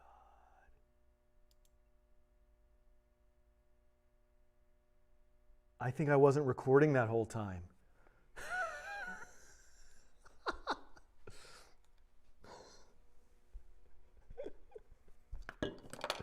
I think when I hit stop and start recording, it didn't restart the recording. When did I last do that?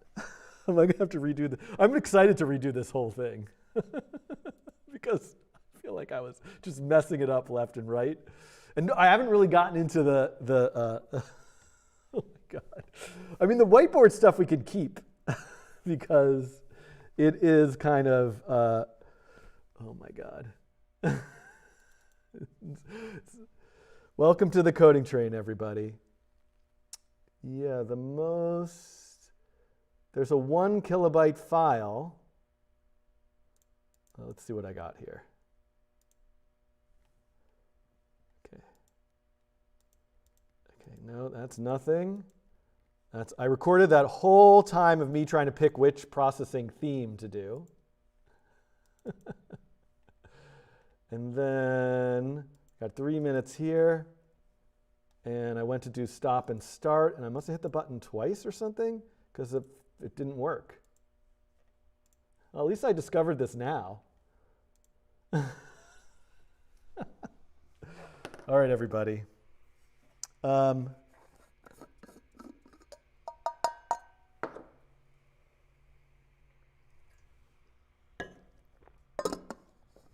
Don't worry, I'm not leaving this room today until I finish this. And I think that I could redo this explanation. The thing is, this was recorded because this view is just the straight view, and I was pressing the button correctly.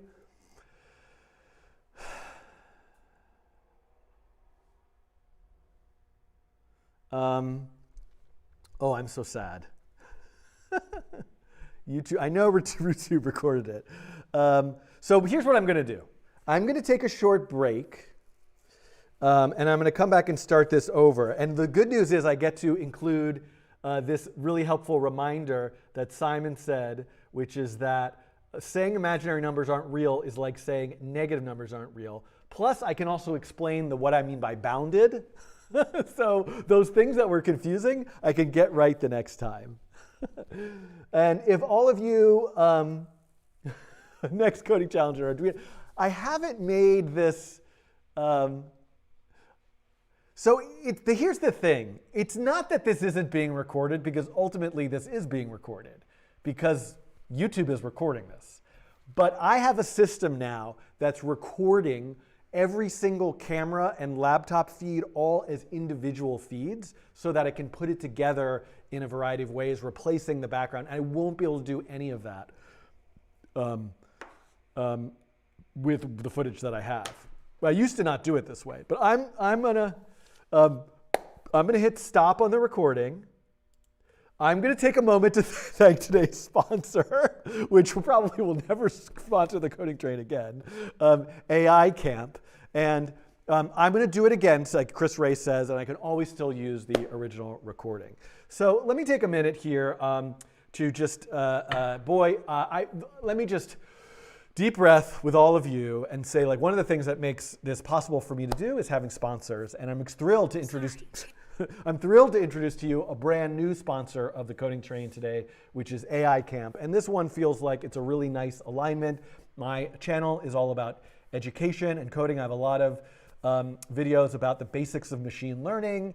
I'm always surprised and thrilled by when I look at my YouTube analytics and see how young my audience is in terms of people that are in high school or college, even some late middle school age folks.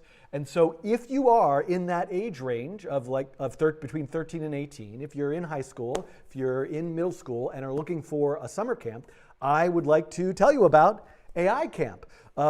So AI Camp avoids the pitfalls of traditional higher education by enabling students to learn through doing, which again is super key because you can watch the videos, but if you're not trying it yourself and making your own projects, you're not getting the sort of full picture of learning. So immersive project-based programs, world-class team of experienced educators, seasoned industry professionals, and I think rather than me kind of like read to you some prepared remarks, let me take a look at their actual website. So this is the summer program, oh, I'm not showing it to you. Let me switch over here. Oh, wrong button. This is the summer program, Learn AI in 3 weeks this summer. You can see all about the program here, small classes online, 6 students max per instructor. You build an AI product yourself. There are guest speakers and lots more information, obviously, all about here I recommend watching these student testimonials. What I really want to show you, which I think is really cool, is seeing what the students made from this camp. So, honestly, like these are all like really great ideas for video tutorials that I can do. AI detects fake news. AI identifies celestial bodies, simulates chats, mimics tweets, look at toxic comments. Oh, and AI generates haikus. Like all this text-based stuff is really exciting to me. This is good. AI detects potholes. So look at all of these wonderful projects that students made. I wonder if they're using ML5 or Teachable Machine or any of the tools. I would expect that they are, a lot of the tools that I use in my videos. So if you're interested, I'll also just point out that you can look on trustpilot.com to see a bunch of reviews of AI Camp that I would encourage you to check out. And then if you go to the link that is on the screen above me right here, ai-camp.org/partner/codingtrain, it is going to take you to this application. And what AI Camp wanted me to let you know is that they are giving out scholarships. So if you're interested and want to apply for a scholarship, this just takes a few minutes to fill out. I guess it says it takes 7 minutes there. You can do it in one sitting. 70% of applicants got scholarships. Check out AI Camp. Use this link to let them know that you found AI Camp through me. And also, look at all their programs, read about their mission, and everything here on their website. All right? So thank you, AI Camp, for sponsoring today's live session of the Coding Train. Link to AI Camp is also in the video description, I should have said, so you can find it there. And if any of you sign up and go to AI Camp, please let me know. I want to know what you make. I'd be so excited to hear about it. So I'm going to take a short break. That was practice. That was practice explanation. I'm going to come back. You can take a look at AI Camp website while I'm taking a short break. I'll be back in less than a minute. I have a granola bar. Maybe I'll eat that, and that'll help me kind of get a little bit of energy to come back, and I'm going to start over. Mandelbulb Take 2 is coming for you. If you just started tuning in, perfect! You didn't miss anything because I'm going to do it again! We're going to do the Mandelbulb Coding Challenge. Once again, we're going to plow through it. I'm not leaving this room until it's done today. I'm not going anywhere. I'm going to be here until midnight. I'm still going to be streaming, trying to make this Mandelbulb. Whatever happens, I'm there. So just let me take a short break to have a little bit of water, take a couple deep breaths. Again, check out AI Camp, and I'll be back in just 1 minute. Intermission button.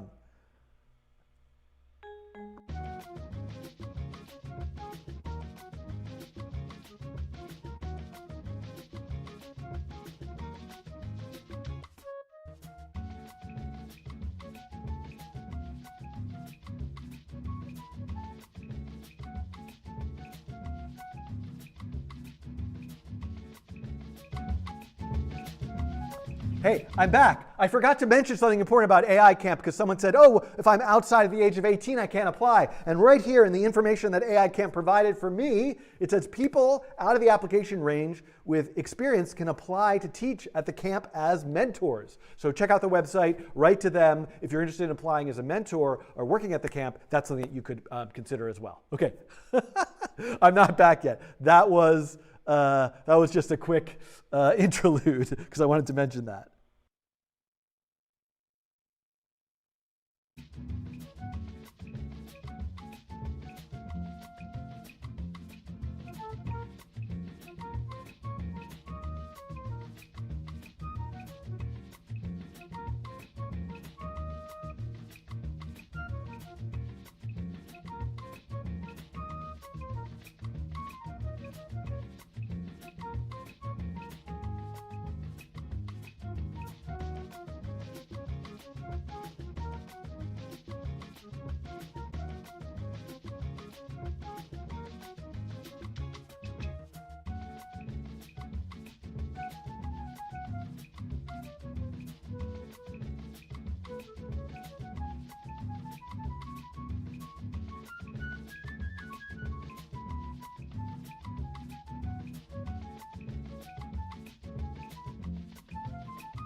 As always, I always forget the this dot, this dot, this dot, this dot. I'm gonna do this dot, this dot. I'm gonna do this dot, this dot, this dot. I'm gonna do this dot, this dot. I'm gonna do dot, this dot, this dot, this dot, this dot song.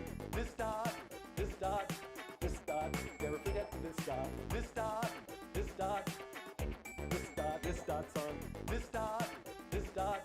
This dot, never forget this dot. This dot, this dot, this dot. I'm gonna do this dot, this dot. I'm gonna do this dot, this dot, this dot. I'm gonna do this dot, this dot. I'm gonna do dot, this dot, this dot, this dot. I'm gonna do this dot, this dot. I'm gonna do this dot, this dot, this dot. I'm gonna do this dot, this dot. I'm gonna do this dot, this dot, this dot, this dot song. This dot, this dot, this dot. Never forget this dot. This dot, this dot, this dot. Never forget this dot. I'm gonna do the this dot, this dot, this dot, this dot, the this dot song. Never forget the this dot. All right, folks. Somebody compose that song for me. I'm back. Welcome to Coding Train Sisyphean edition, where I redo everything I just did in the last, it was only 2 hours? Oh my God. Okay. So Chris, you're going to be thrilled, Chris. You were at a faculty meeting. You missed 2 hours, but guess what? I had, first of all, I don't know about wasted, but I spent an hour just setting up. Then I started working on the Mandelbulb, but I didn't hit record. I did hit record, but it didn't take. So I'm starting over. So I'm going to do something kind of shocking. Excuse me, I just ate a large granola bar, kind of wolfed it down. I'm going to erase this beautiful whiteboard, and I'm going to draw all these diagrams again. It's perhaps unnecessary, but, you know, I need this, but it is what's happening. It is what I'm choosing to do.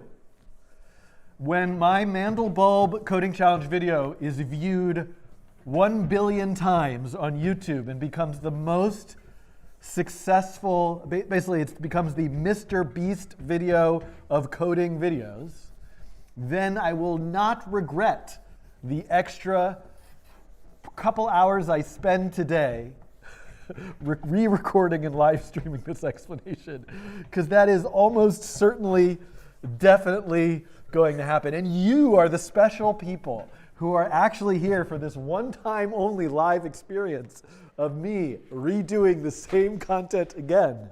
Better. The one thing I'm worried about is I do feel a little tired. And, all right, I need to get some water for this sponge because it didn't really erase very well. I do feel a little bit tired. Let's see how well, by the way, I'm walking quite far away now. How well does this lav mic signal work? It's getting cold in here again. I could turn the heaters on just for a couple minutes.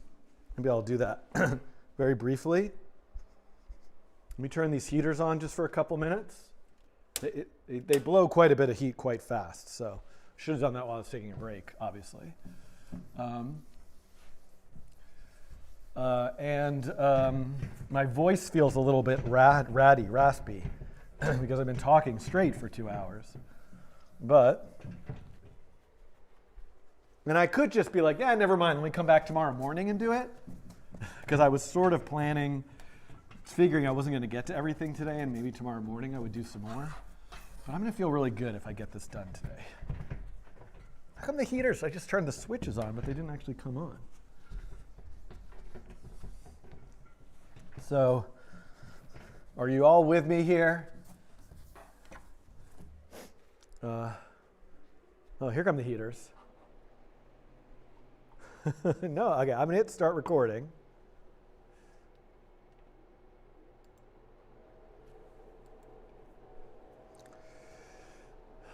And I do see a note from Fishy saying that the camera is still going in and out of focus even when I'm standing here. I'm looking over to the left here to see if it's doing that. I once did a stream which was 5 hours. Okay. I really do need to deal with the focus on this camera, but I'm really afraid to do anything about it right now. Okay. Give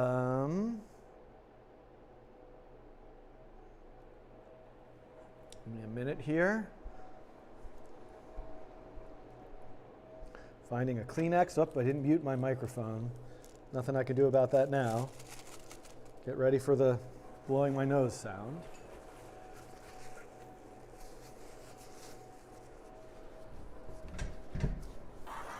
Wiping down the whiteboard a little bit more.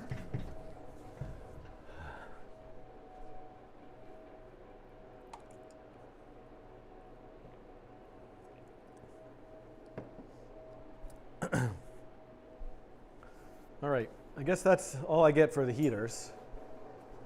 I'm standing under the heater for a minute, warming up. Ooh, so nice and warm. Okay.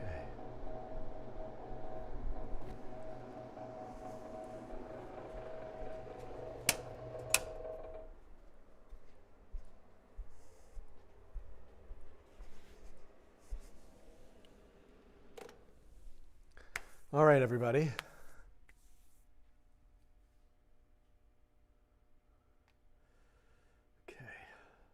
It's recording. It's recording.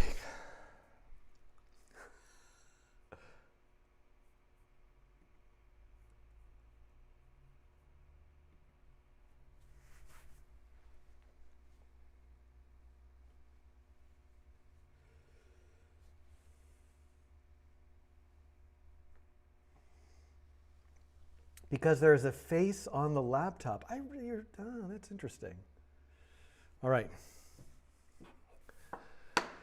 Just need a minute or two. Not a minute or two, just a few seconds of not speaking. Having a little anxiety attack. It's fine.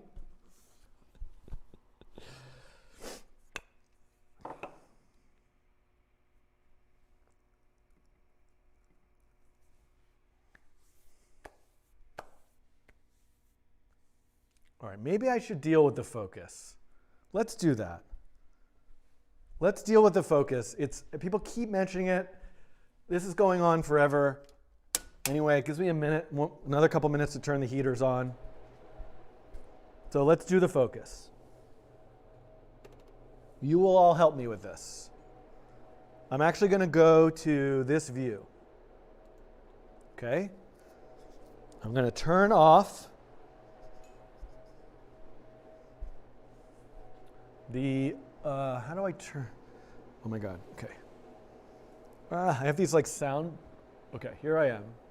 I am going to turn off autofocus. I have no idea how to do that.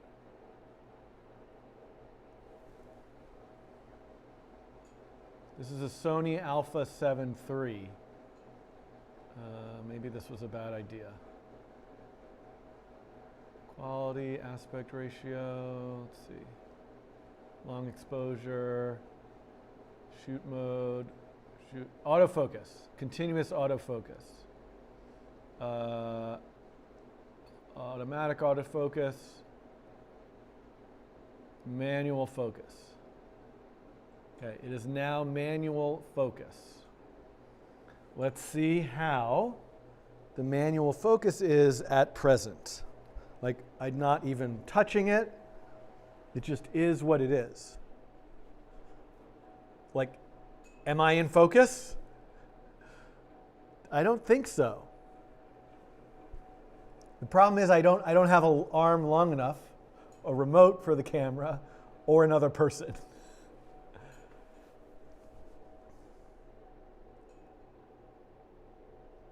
But I'm looking at it, and I actually think that I kind of am in focus. Like, that seems pretty in focus. I could increase the f-stop. Is that what was small or high f-stops? But I'm looking at myself on the playback, and it looks fine. Could be better. Not completely. All right, let me increase the f-stop, which will also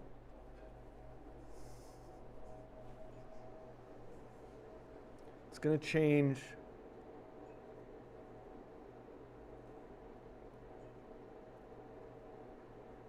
It's making it darker, but I can also change the ISO. And bring that up.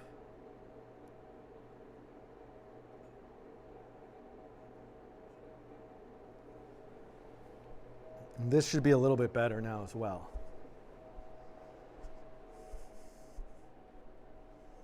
So let me just, hello, hello, talk, talk, talk, code, code, talk, talk, talk, code, code. I'm going to look over here.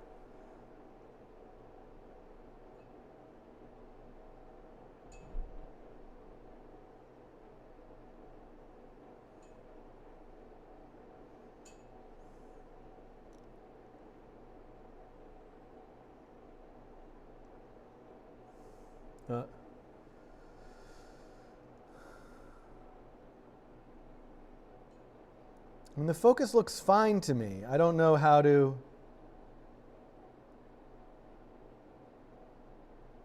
Looks good.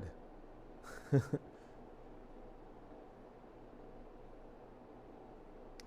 mean, the other thing I can do is I could place something here. Looks excellent. It's fine. All right. All right. So no more autofocus. This is the focus. I think it'll be good enough. Looks nice. Okay. You know, at this scale, looks good to me. Chris Sears, thank you. Okay. I can do this, everybody. I can do this.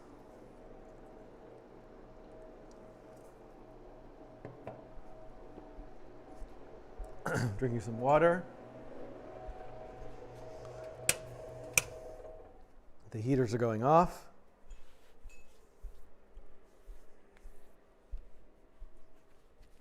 The recording is recording, and we're going to begin.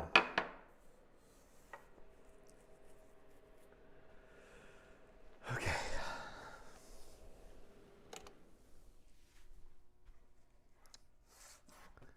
Just, okay. Okay, everybody. All right. Here we go. It's actually recording. I can see it.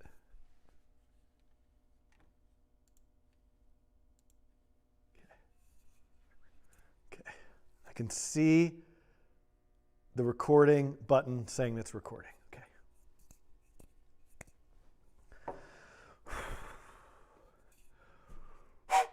Hello, everybody. Thank you, Graham. I'm going to have to hit show on that. Oh, there we go. Okay. Thank you, Laurie.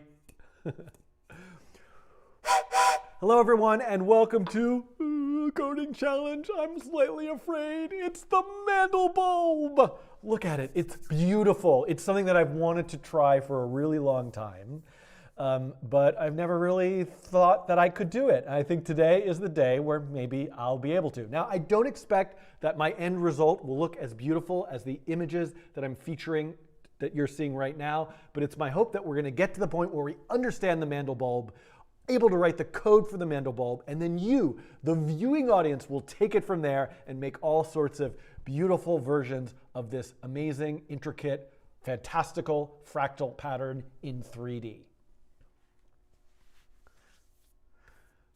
Now, before I get going, I want to mention two previous videos. One is my Mandelbrot coding challenge from 6+ years ago. That is the sort of origin story of the Mandelbulb itself. I'll get more into the details of that. But if you wanted to, you could go back and refer to that video, as well as my spherical geometry coding challenge, which looks at how to take XYZ, which looks at how to map Cartesian coordinates in 3D space to the surface of a sphere. And we're going to need that same math when taking this 2D fractal, this 2D Mandelbrot set, and stretching it, twisting it, extruding it, pulling it somehow into 3 dimensions.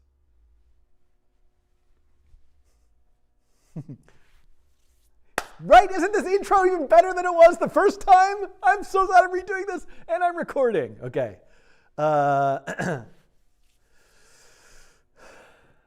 Now,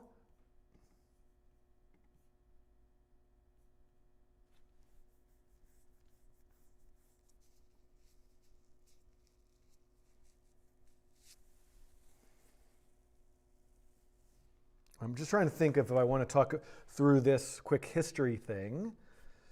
Yeah.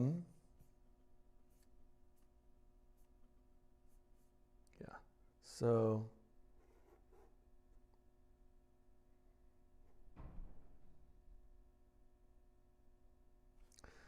potential 3D version of the fractal. Okay.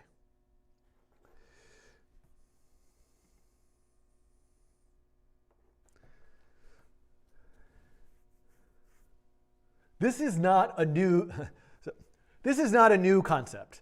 The original proposal for a 3D version of the Mandelbrot fractal, the Mandelbulb itself, was constructed for the first time. I'm just reading from the Wikipedia page. Yeah, deja vu, I know. Now, this is not a new idea. The Mandelbulb itself, this idea of taking the 2D Mandelbrot set and making it 3 dimensions, was first proposed in 1997 by Jules Riesz. But in 2009, but if you've seen the Mandelbulb before, and it appears in popular culture, I believe it's in the movie Big Hero 6. Maybe I could show a clip of that. Where else is it? And there were some other references.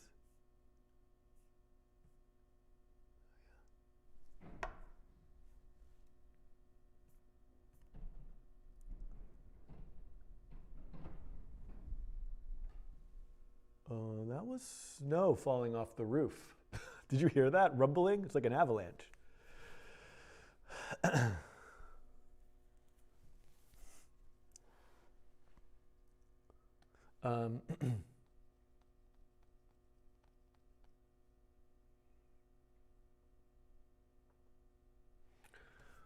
one that you might have seen and the one that I'm going to try to make is the 2009 version developed by Daniel White and Paul Nylander.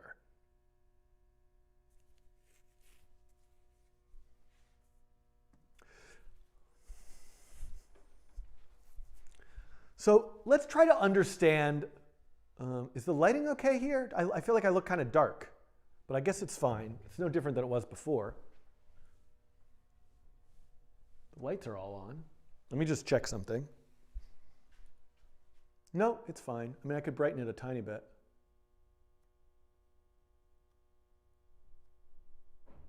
Tiny bit brighter. Well, I don't know if I want to do it that way, actually.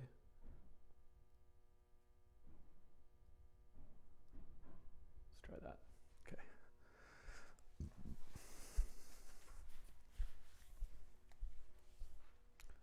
Too bright? That's a little bit washed out now. I'm obsessing over this way too much. Oh, you know what happened is the glare from the snow is a bit brighter now, but it's fine. It will be what it will be. Okay.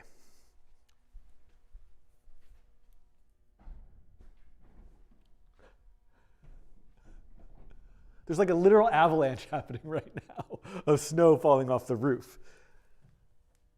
It's crazy. It's like, I don't know if you can hear that. All right.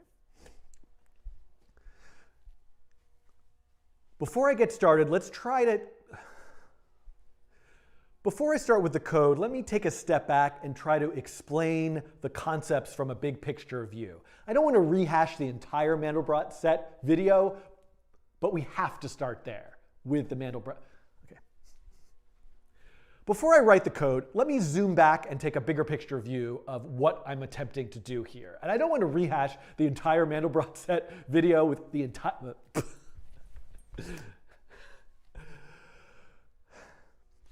Before I start coding, let's take a step back and talk about the big picture. What is it that I'm really trying to do here? And the place where I need to start is the Mandelbrot set itself. Now, I don't want to rehash the entire thing. The full explanation is in my Mandelbrot video, but let me just give you the... What is it I'm trying to say here? What about my rule of not starting over and over again? Before I write the code, let's take a step back and let me try to explain the concepts behind what I'm about to attempt to do here. And the place where I really need to start is the Mandelbrot set itself. Now, if you want to see the full code and explanation for that, I do have a video, but let me just give you the core elements of the Mandelbrot set itself.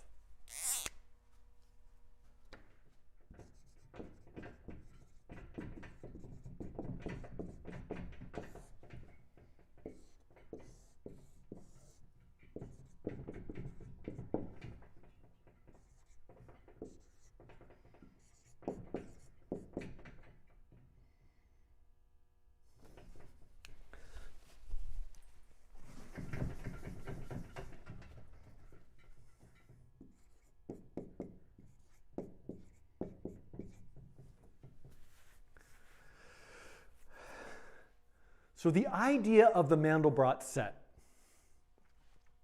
The Mandelbrot set appears as a pattern on a complex plane. Well, a complex plane is a very fancy term for a plane of numbers that has a horizontal axis and a vertical axis. The key difference here is that this complex number, which has both a real component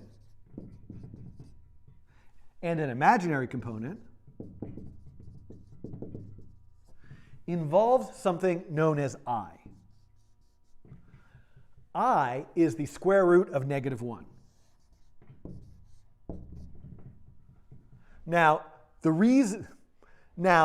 this is often referred to as an imaginary number because, I don't know, the square root of -1. I can't calculate that. That must be part of your imagination.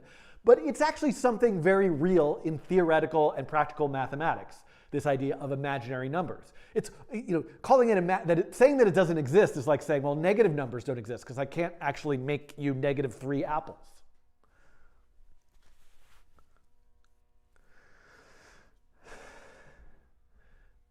The Mandelbrot set, do you hear that? There's an avalanche happening on the roof. Everything going okay? Just put some hearts in the chat if this is going fine, because I can't see the chat. I could just see emojis from over here. Put a lot of like dead skulls if I need to stop what I'm doing.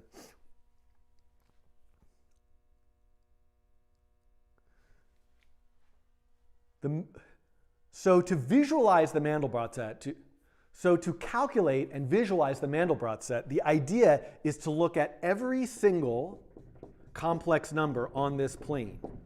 While I'm calling these A and B, we could think of them as X and Y. So if I pick this number, I might have a certain value for A, maybe it's 0.4, and a certain value for B, maybe it's -0.2.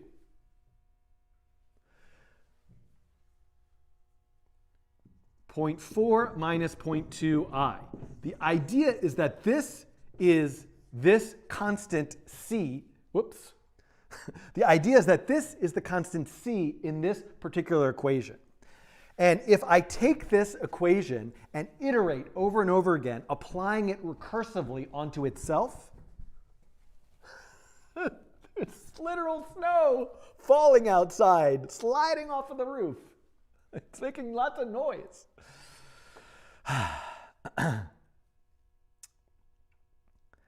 And start with z at 0. The idea is for me to examine what happens to the result. And the idea here is to take this number, plug it into C, start with z equal to 0. So z iteration 1, whoops.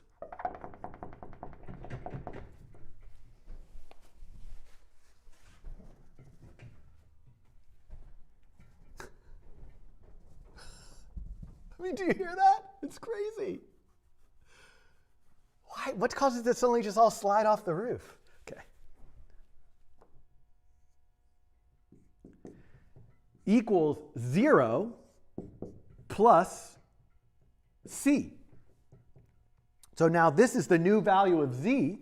So at z iteration 2, I get what's 0 plus c is c squared plus c. And then at iteration 3, I'm going to take this value, c squared plus c, square it, plus c, and so on and so forth.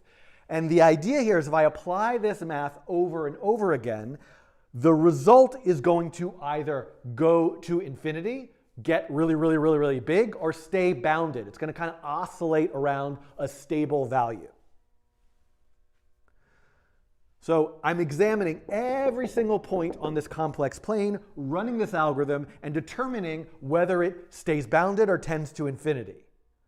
The set of the points that stay bounded, I always get this confused, but the set of the points that stay bounded is the Mandelbrot set. If I color all of those points black and all the other points that are not part of the Mandelbrot set white, I will see this fractal pattern. And then, of course, there are ample ways I can use different kinds of color based on the number of iterations that I'm taking and doing, and there's all sorts of...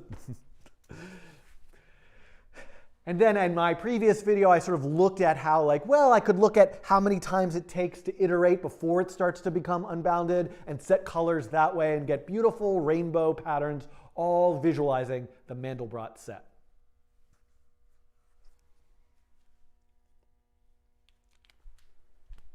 Let me just see here.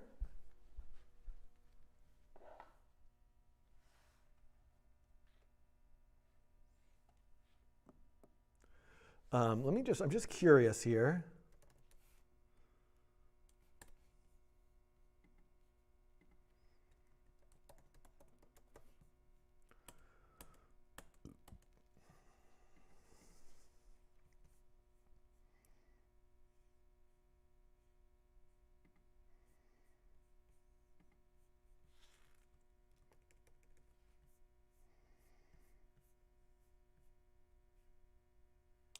Yeah, no, this isn't useful. I was going to say, like, maybe I should quickly reference and show the code, but that's going a little bit further.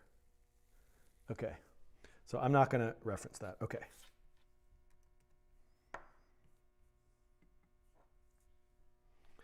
Okay, so going back over to here. Still recording, still recording, still recording. I know I should open up this garage door so you can see the snow, but it's much too cold out, so I'm not going to do that right now. Okay.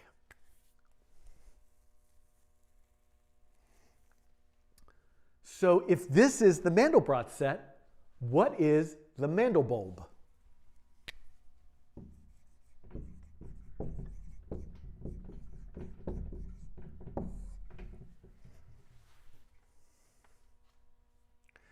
The Mandelbrot set is inherently a fractal that lives in 2 dimensions. A complex number is a number that has a real component and an imaginary component, 2 dimensions.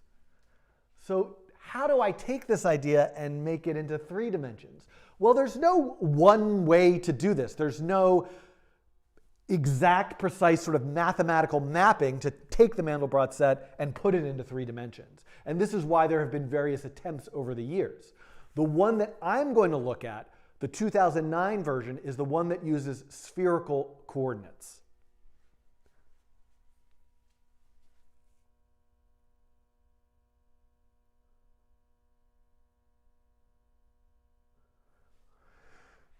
And the idea here is to say, instead of a complex number, could we use something called a triplex number? After all, a coordinate in 3-dimensional space has 3 components to it, x, y, z.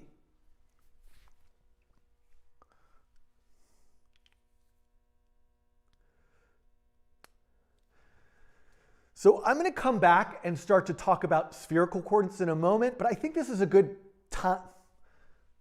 So there's plenty more to this story here that I want to map out some of the math to, but I think this is a good time to just take a little pause and actually set up a processing sketch that will allow us to visualize triplex numbers, or in essence, 3D coordinates in space.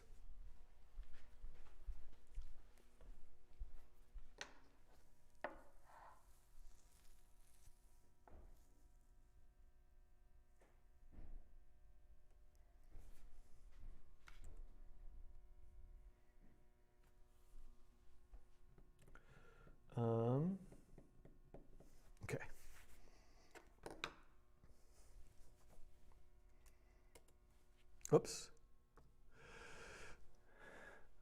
For this coding challenge, I'm going to use processing. It's a creative coding framework. It's built in Java. You can download it at processing.org, and I probably have hundreds of videos that talk about it. But check out the website, check out the Processing Foundation to learn more. The reason why I'm using it is because it has a wonderful 3D rendering engine. That exists in P5 too, but I want to explore this in processing first.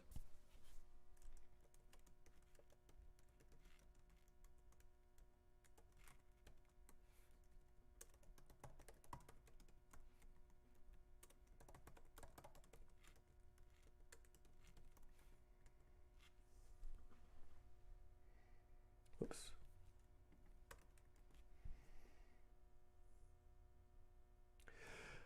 And this is a little bit of a silly line of code. Do you not hear the avalanche?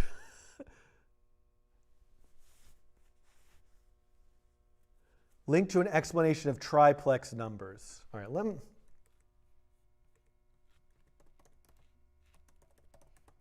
I'm going to come back to that.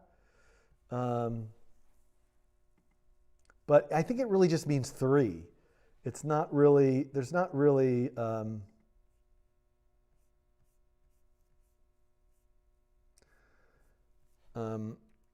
there's not really like a strict definition to it, but let's, yeah, it's not even on the Wikipedia page. So I think it's sort of like a made up term for this purpose, but anyway.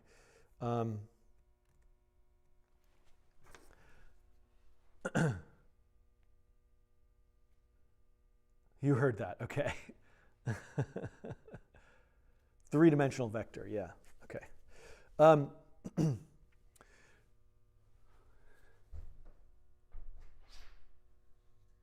Hello? Hold on, I'm gonna mute my microphone.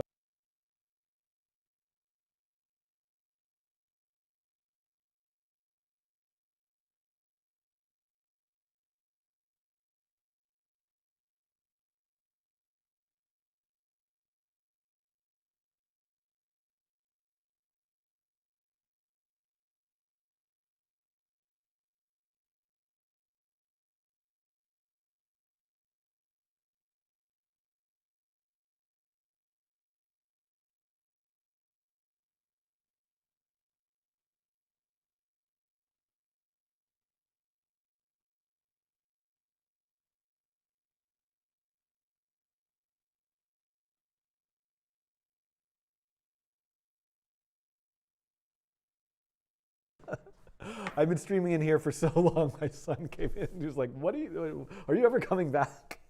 So sorry about that. I know I'm muted because I'm talking to my son. Okay. Yeah. All right. The audio is back. All right. What was I saying? Okay. I'm back. It's not a rando. It's my 13-year-old son who had a question. I mean, there's no school today. This is okay. Here we go. All right. I briefly want to point out that I'm using this window move function just because I'm obsessive and I like to have the processing window itself a little off to the right. That's a new feature of processing 4 beta 6. I don't know if it'll stay or if the name will get changed, but that's what it's doing right now. I got to be able to like say that in a faster, I want to acknowledge it, but I also, okay, well, all right. Let me say a few quick things about the code I have so far. Size gives me a window size of 600 by 600 pixels. P3D for 3D rendering. Window move is just because I'm obsessive and I want the processing window to be on the other side of my desktop here. That's a new feature. I don't know if that name will stay, but it's working right now. And then I have a draw loop, and I'm just drawing a background. So, oh, here comes the plow. Now there's going to be a plow. So there might be some noise for the plow.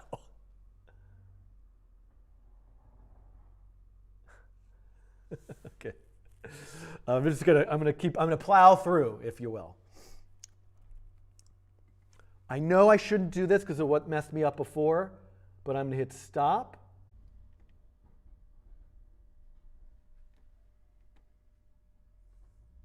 Okay.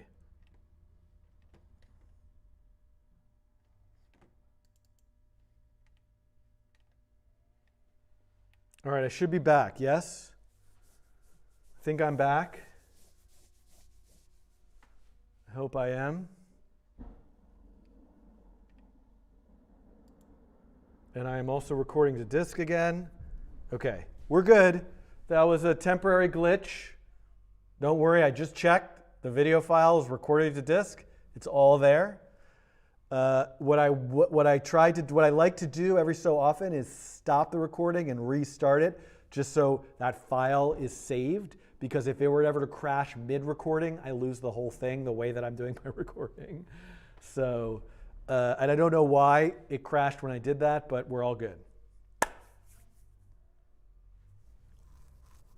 Okay. Wow, what a day. Okay, so where am I here? Yeah.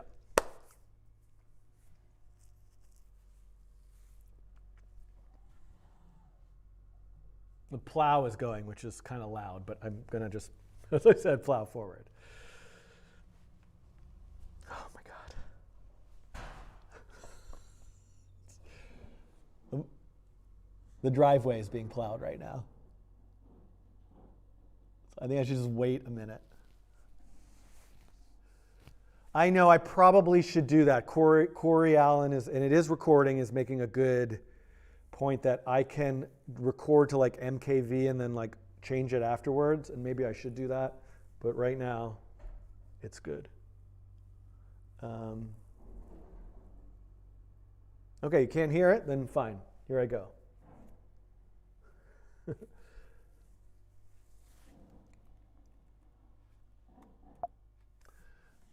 The first step I'd like to do is just be able to visualize the voxels of a cube, because ultimately I'm going to try to place this Mandelbulb inside of a fixed space in 3 dimensions.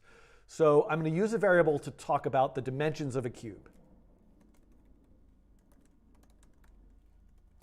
Just call that, I'm going to call that DIM, short for dimensions.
Okay.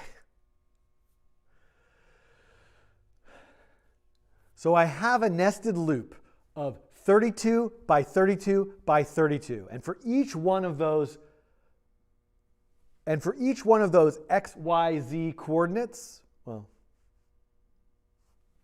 I wonder if I should do I, j, k. That might make more sense. Let me start this over.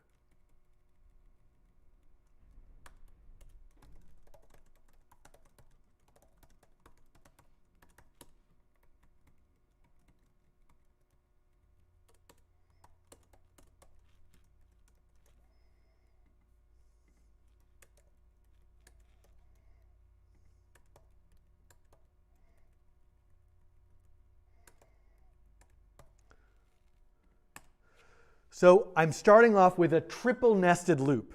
for every I from 0 to 32, and every j from 0 to 32, and every k from 0 to 32, let's create an xyz point in three-dimensional space.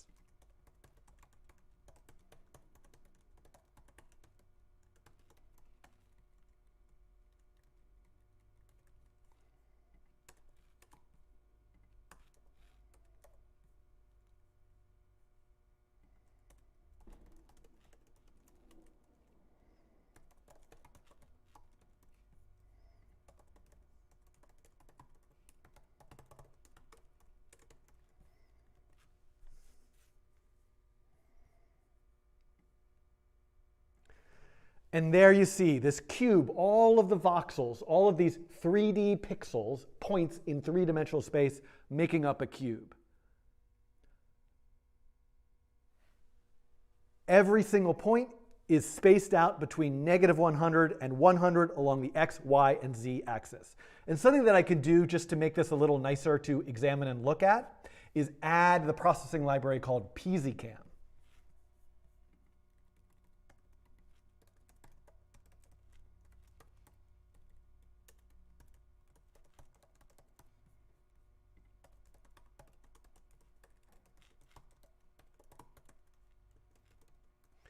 PZCam will center the view in the center of the processing window itself, so I no longer need this translate. And then once I run the sketch, I can now use the mouse to sort of look around, zoom in and out of this 3D point cloud.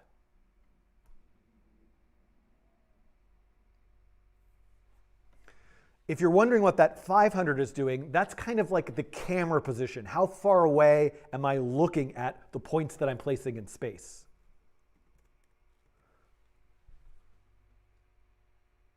So making that 1500, it's quite a bit further away, but I can scroll to zoom in and rotate and spin around.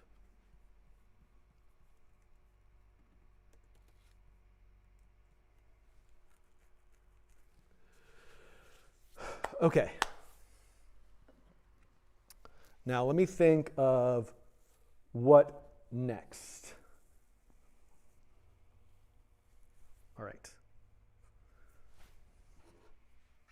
I am still recording.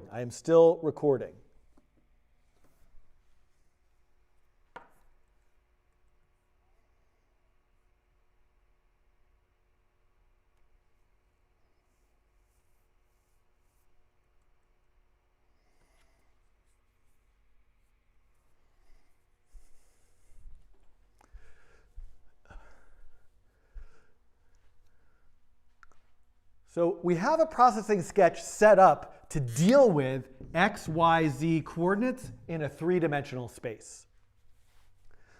So this value c right here is instead of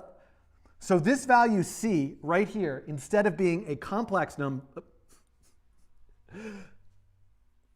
So how do I make the leap from this value c right here, which is a complex number with a x component and a y component, to a triplex number with an x component, y component, and z component?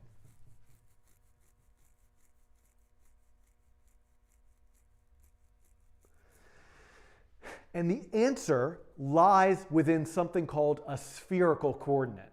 So before I can get to spherical, let's just review what it is. But before I define a spherical coordinate, let's review a polar coordinate first.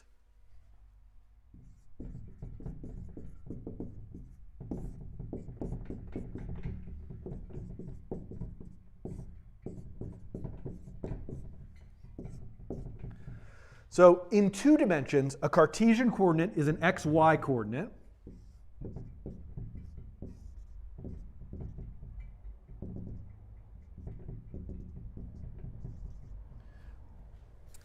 Defining a position according to its placement along the horizontal and vertical axis.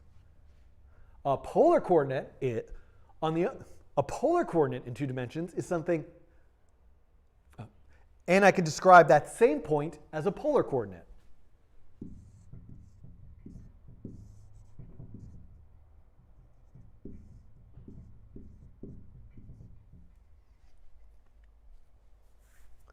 its position is indicated as a distance from the origin, r, a radius, and an angle of rotation, theta.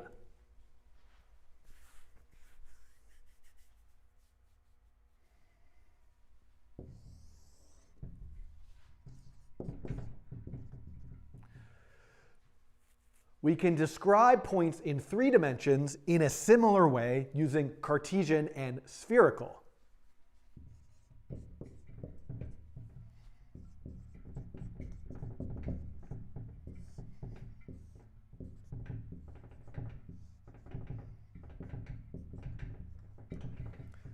Cartesian having an x, y, and z axis.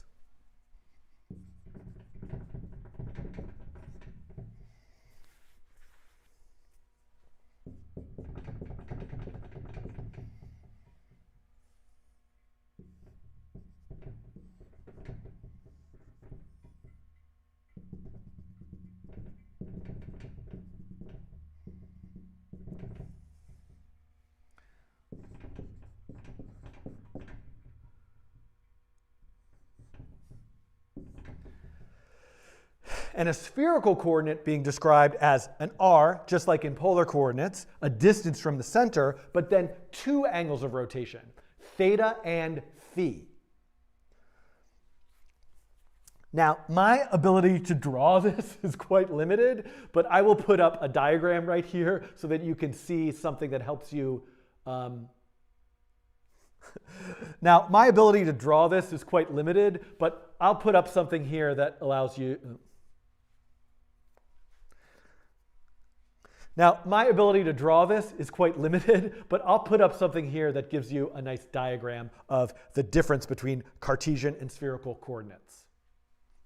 So, something I have to make later. So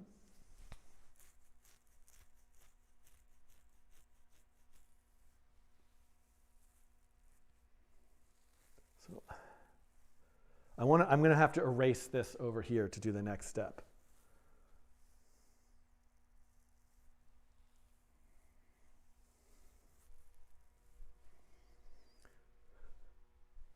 But why do I need spherical coordinates? After all, for the regular Mandelbrot set, I didn't need polar coordinates. I could just take this complex number and square it, no problem.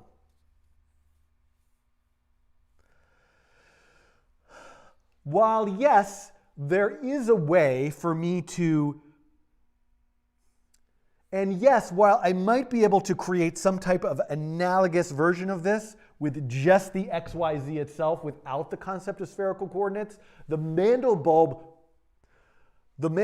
form itself is quite beautiful if we start to look at powers about taking a spherical coordinate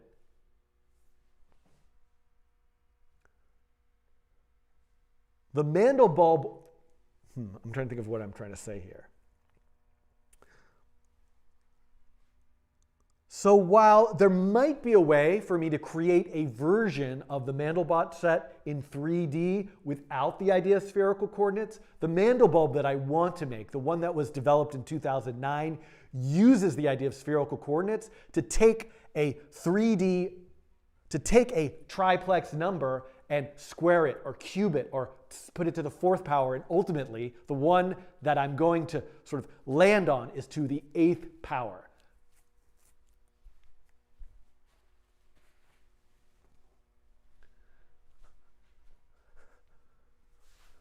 So we have to look at a little bit more math before I put this into the code.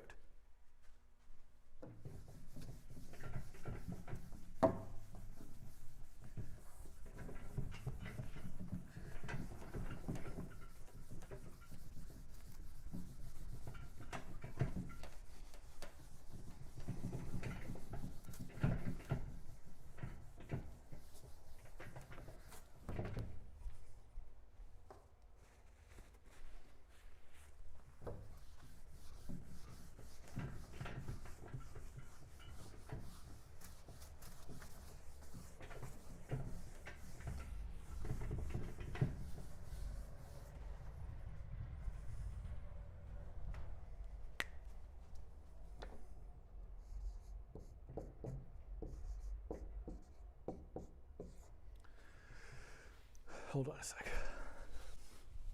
It's going to check the chat to see if anything is way off. Don't worry, everyone. We're further than we were before in the first time. Just checking.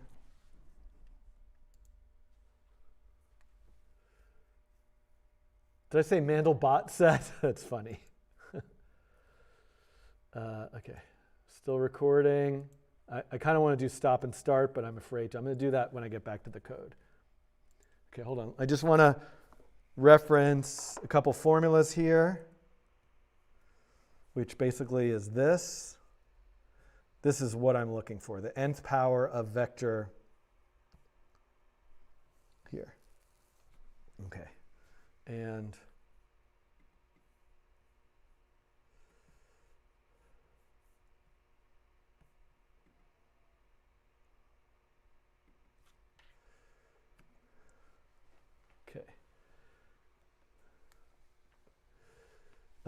okay, we're so close now. All right. Okay.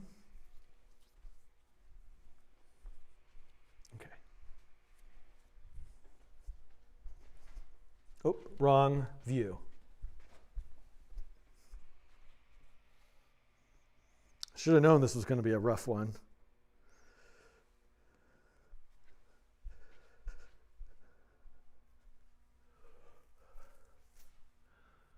Remember, the iterative formula that I'm using for both the Mandelbrot set and the Mandelbulb is as follows. Z equals Z. Now with Mandelbrot it's Z squared, but a more generic form would be Z to the n plus C. And now C is a triplex number. So if Z equals 0 to start, we have Z, the next Z is 0 to the n plus C, which is just C. And then the next Z is C to the n plus C. And the next Z is C to the n plus C to the n plus C. So looking at this math that I'm doing, I need an answer to the question, how do I calculate x, y, z to the nth power? And the way that this is done is by taking the x, y, z point, converting it into spherical coordinates, applying a formula to set a spherical coordinate to the nth power, and then converting it back into x, y, z. You got all that?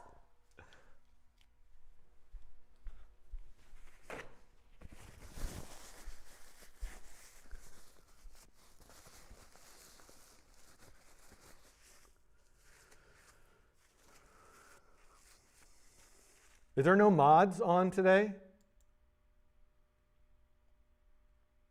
Just doing hide user, okay. So hopefully that helps.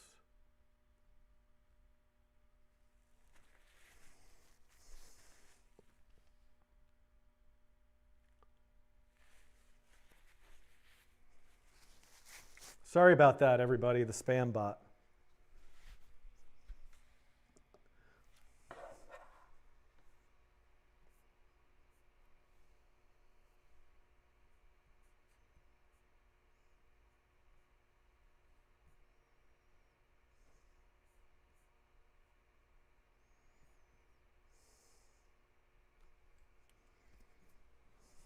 So I'm just trying to think of how to make this transition.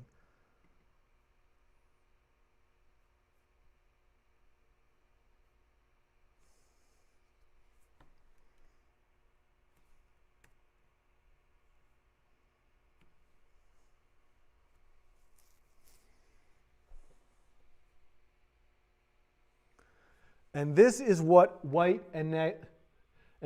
Daniel White and Paul Nylander proposed. The formula for taking the vector v and setting it to the nth power, and this is what Daniel White and Paul Nylander proposed.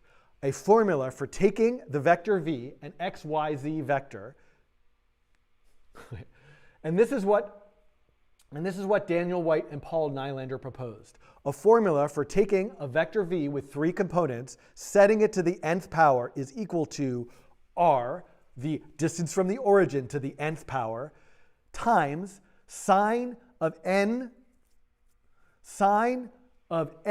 times theta times cosine of n times phi, comma sine of n times theta times sine of n times phi, comma cosine of n times theta. Now these values don't come out of nowhere. They come out of the math of spherical coordinates. Look at how if I had a polar coordinate r theta phi, how I could convert that into x, y, z, and how if I have an x, y, z coordinate, I can convert that to r, theta, and phi. This is exactly what's happening here in the Mandelbulb formula.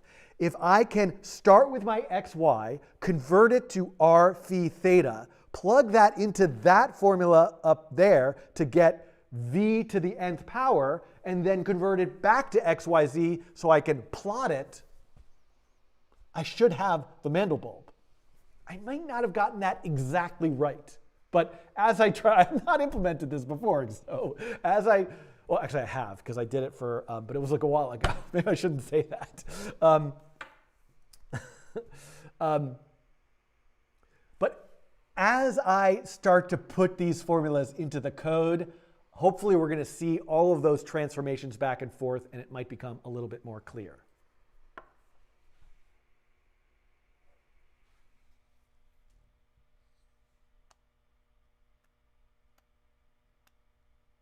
Oh, you're right. Well, that's what that's doing ultimately. So that's actually a good point. Hold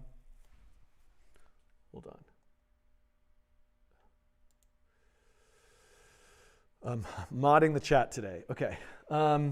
This is a good point, Simon. Okay, that actually is the conversion back, basically. But let me give that explanation again. And I will try to correct that a little bit. And this is exactly what Paul White and Daniel Nylander propose. A formula for taking a vector v that exists in 3 dimensions and setting it to the nth power using the spherical coordinates of that, thanks, Chris. And this is the innovation from Daniel White and Paul Nylander. A formula for taking a vector v in 3 dimensions, x, y, z, and setting it to the nth power. To do that requires the spherical version of that x, y, z vector. We need the r, we need the theta, we need the phi, if you look at that formula.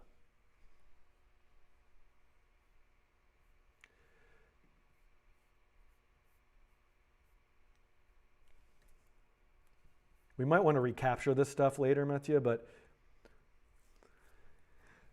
and if I go back to the spherical coordinate coding challenge I did, you'll see that there are formulas, much like there are with polar to Cartesian, for taking a spherical coordinate and converting it back to x, y, z.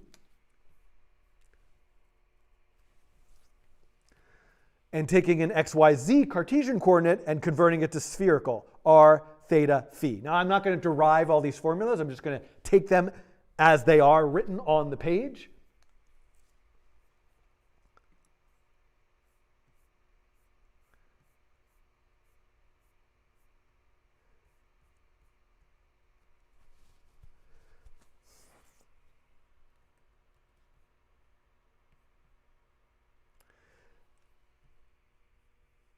And wander back to this original proposal, which has exactly the formulas written out here.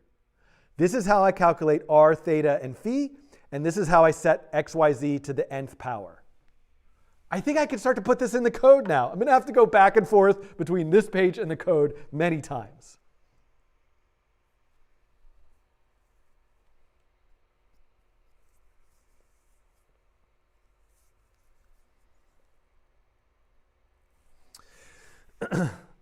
So the first thing that I want to do is I want to look at the The first thing that I want to do is I want to look at the space that I'm evaluating for the Mandelbulb as a box between -1 and 1.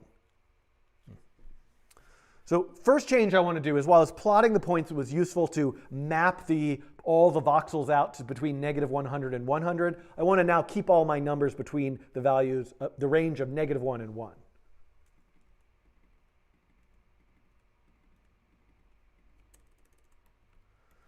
Then, from this x, y, and z coordinate, I need to convert that to spherical coordinates.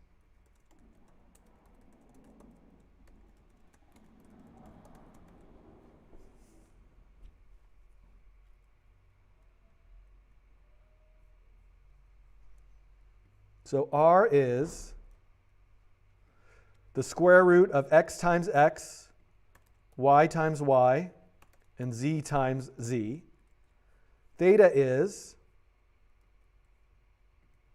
the arctangent of the square root of x times x, y times y, comma z. And phi is the arctangent y comma x.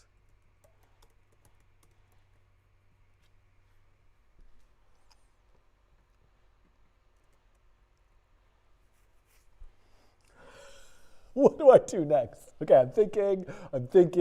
I'm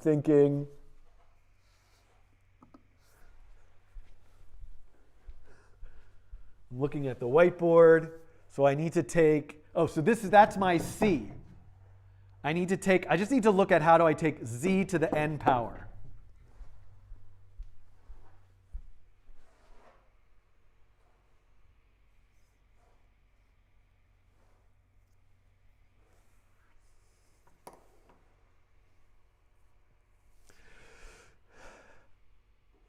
Now, there's certainly efficiencies that I could do in this code in terms of, like, I'm squaring numbers and doing the square root multiple times.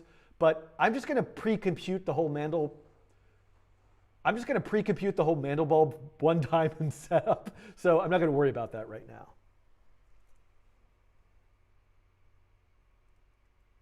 I need a loop. No, I need a z. I need a c. Let me look back at that web page.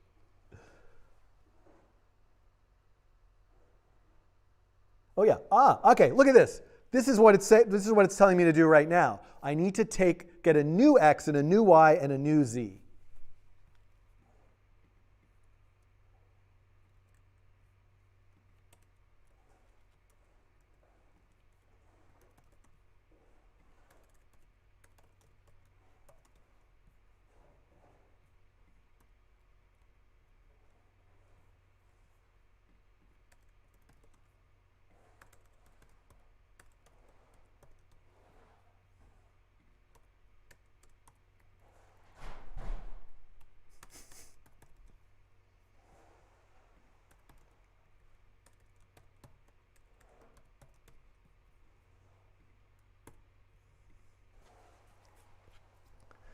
Now it's telling me what is n. N is really important. N is the order. It is, now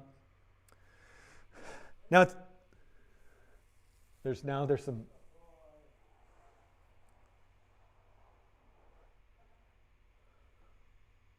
can you hear that, that noise? There's like the plow and some shoveling going on. Yeah, let me just wait a minute here. This is terrible, but I'm going to do my stopping and starting thing. So hopefully the stream doesn't crash. I'm just going to stop recording to disk.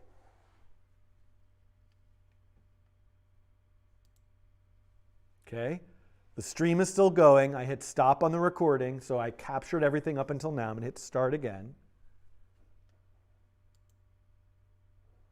And it is now, you know what it was before? The button, I can hit it like this. Stop, start, stop, start. And if I do it really, really fast, I think it kind of freaks out. We can't hear it. OK, it's very, very quiet. That's fine. OK.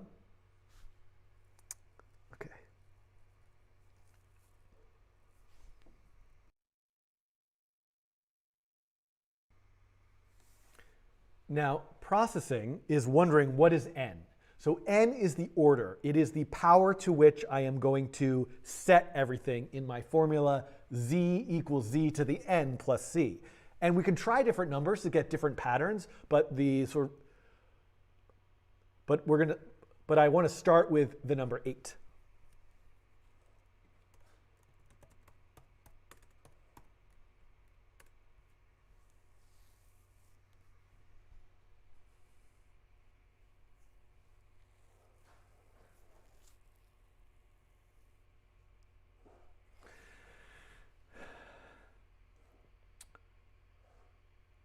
Now, what's a little bit unfortunate here is that I want to use, what's a little bit unfortunate here is that I want to use the variable z to keep track of z and 0, z1 in a loop. But z is also the component of the vector x, y, z. So I think I need a new variable name for this.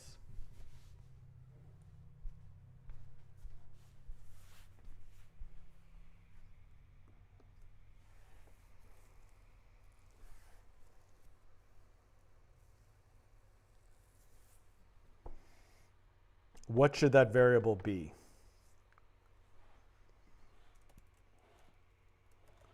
What if I make it a vector and call it zz? So it's zz.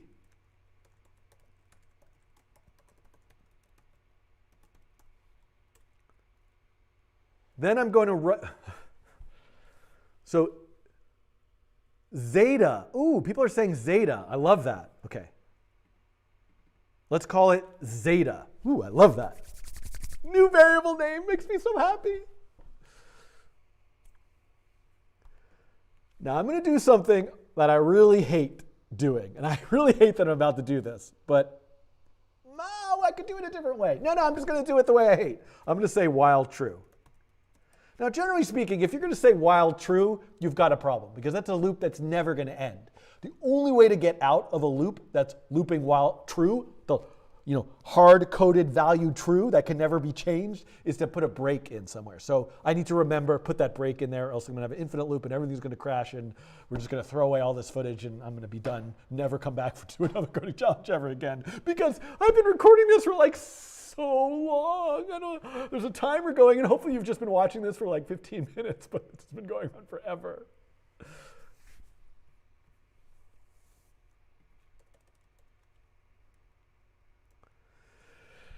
And just to set myself up for success, I'm going to make a variable called max iterations.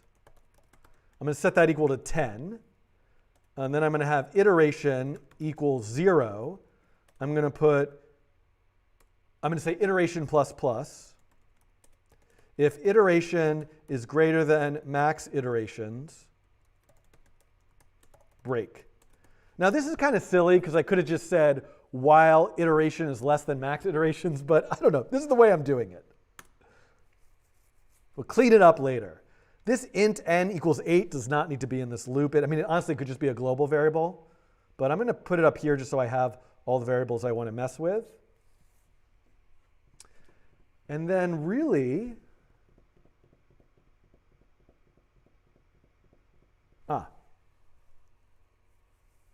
hold on.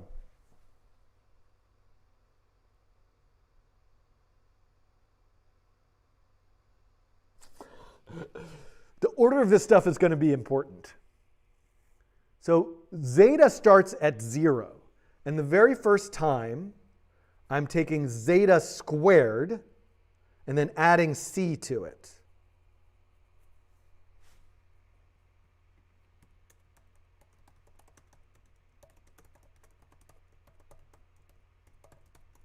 So could I make a vector that holds the spherical coordinate, and that is c?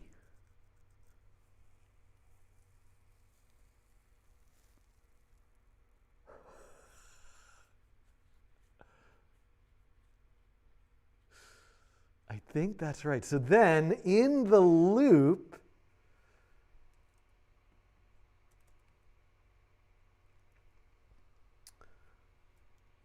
zeta equals power, this won't work because zeta is a vector. power zeta to the n plus c, right? This is the idea of what I'm doing. I'm doing this every single time.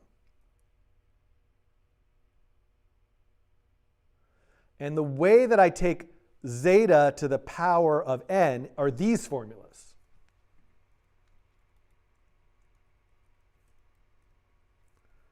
So zeta dot x equals nu x plus c dot x.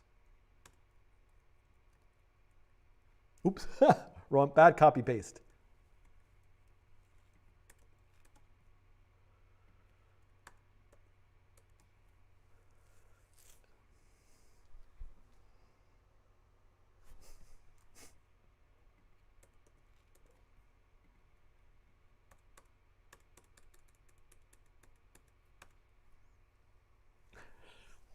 I'm thinking.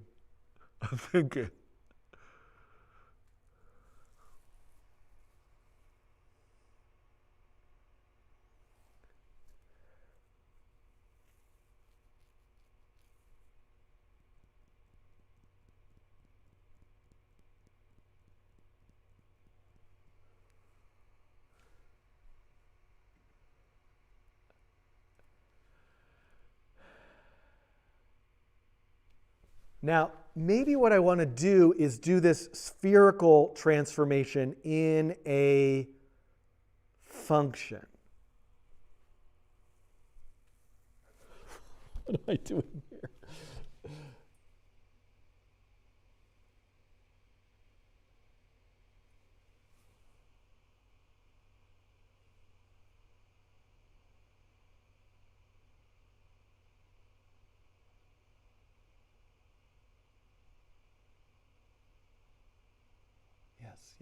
Yes. Okay, so hold on. The first thing that happens is I need to get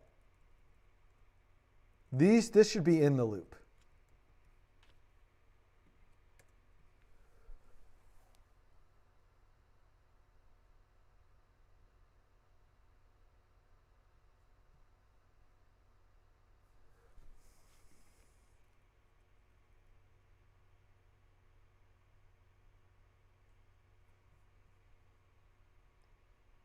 You know what I'm going to do? This is what I'm going to do.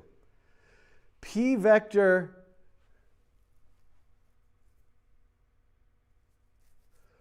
I think it's really going to help me if I have a function to convert from Cartesian to polar.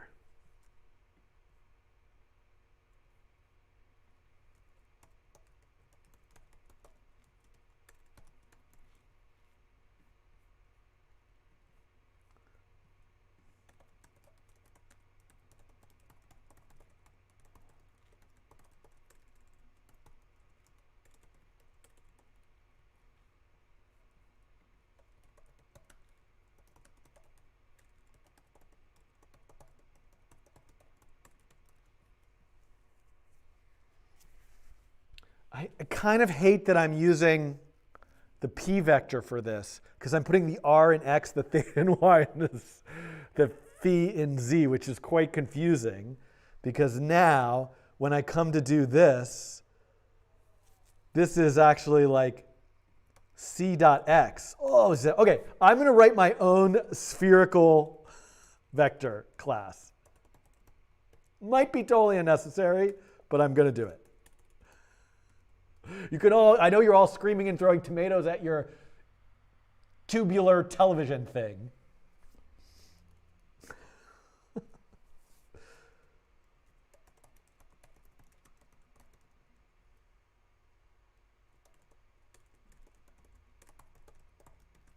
Just let me figure this out in my own way, please. I'm sure I'm doing this wrong, but I'll get there eventually.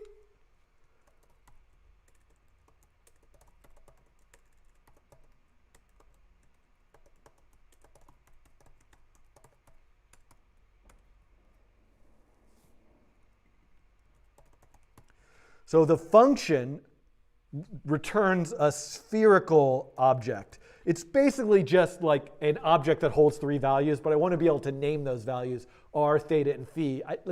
P vector was a useful data structure, but because the naming is Cartesian, I'm going to get way too confused.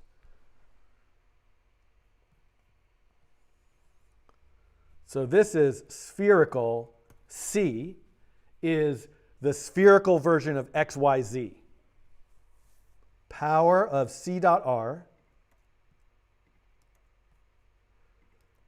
c dot theta,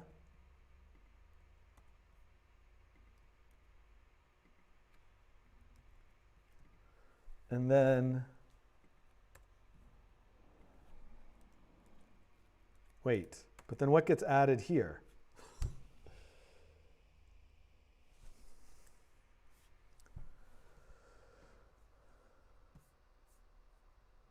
Where's the rest of the pseudocode? X plus A, yeah. Oh, but I need the Cartesian to add? Oh, oh boy.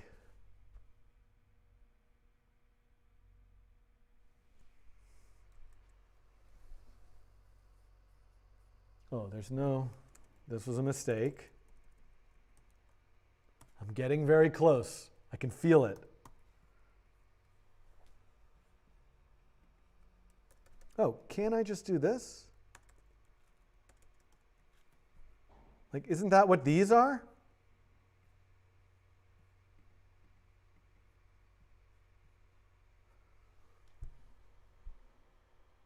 And this should be, oh, hold on.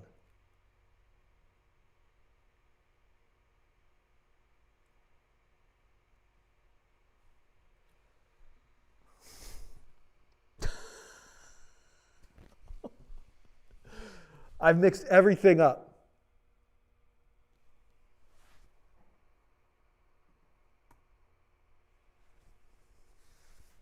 Let's go back to the whiteboard.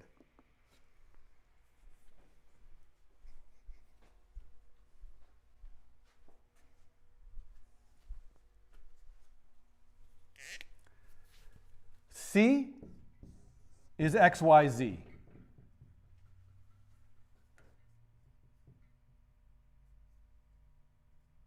So c to the n is defined by what I did, and this gives me in my code new x, new y, new z.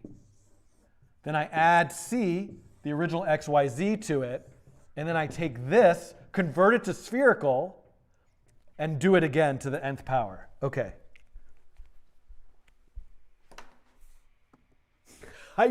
When I said it over there, it made sense in my head. And now I have to see if I can put that into action here.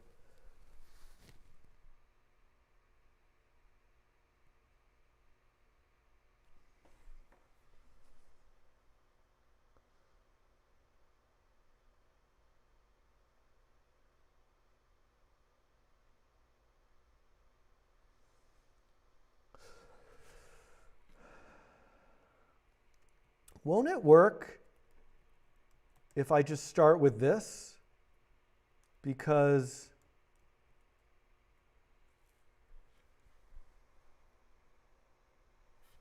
by the way, why am I getting weird little errors here? The variable r does not exist. Oh. I have to define these variables.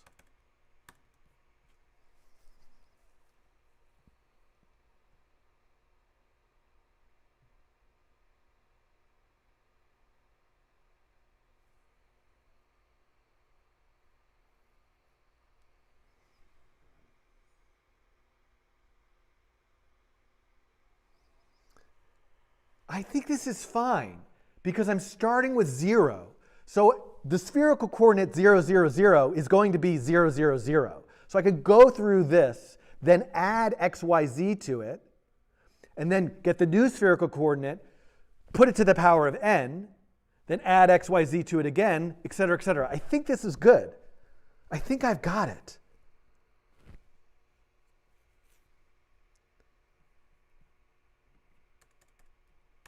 Let's just run this code. Why not? It's not going to visualize anything, but let's see if I get any errors. All right. And if I were to say like if I were to multiply these, I mean, I could just use scale, but this math is going to work for every pixel there. Aha, okay, I think we're getting somewhere. So now I just need to figure out, and am I in setup? No, I'm in draw. So here's the thing. I don't want to calculate the Mandelbulb over and over again. So I think what I want to do is take this code, this entire thing. Where's the last bracket? Here it is. Take this and put it in setup. Then what I'm going to do is I'm going to create an array of all the points that are within the Mandelbulb set itself. That'll be an array list of p-vectors.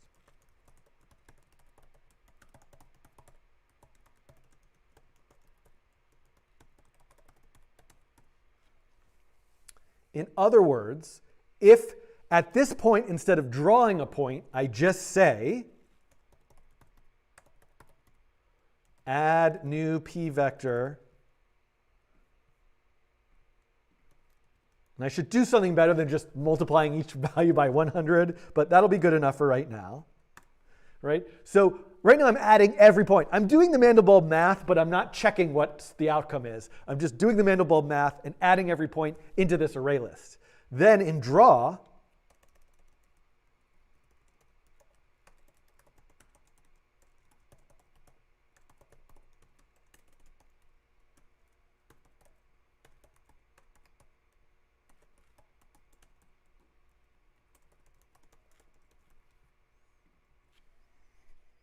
I should still see that cube. Okay, now all I need to do is determine whether or not I should add the point as part of the Mandelbulb set itself. So I'm only going to do that if I make it to max iterations. If I make it to max iterations, that means it is bounded. I haven't gotten past some large value. So I also need to test if I've gotten past some large value. How do I do that? Well, I think the easiest way for me to do that would be to check R. R is like the distance from the center. So if R keeps going like way, way, way out, and way, way out like greater than 16, then break. So now only the points where the radius value hasn't gotten past the number 16 will make their way into the Mandelbulb set itself. Oh my God. What is the chance that when I run the code right now, I will see something that looks like the Mandelbulb after being in this room for like, I don't know, I've been in this room for 4 hours today. I mean, I was doing a lot of stuff before I even started coding because I was so stressed out. Oh, everybody, say your 3D fractal prayer. I mean, there's no way this is going to work, right? No chance. All right, I'm hitting run. I can't look. But wait a second. Okay, that kind of looks like, I don't know, kind of looks like a Mandelbulby thing. Let's make the dimension 64. Oh my goodness. Okay, so here's the thing. That's the Mandelbulb. That's the Mandelbulb. I think that's the Mandelbulb. There's something funny going on here that I'm realizing, which is that I am setting a point. How to say what I'm saying? So I think that I'm gonna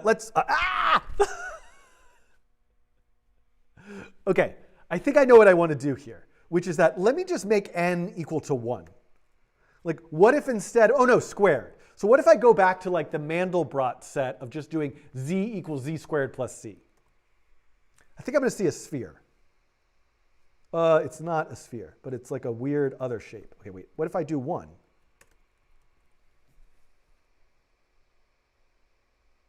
Oh yeah, well it's kind of like just like that cube thing, right? So there's no detail, but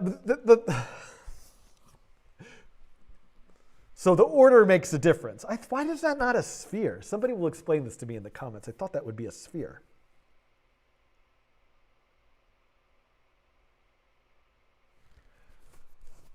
But it's running really slow.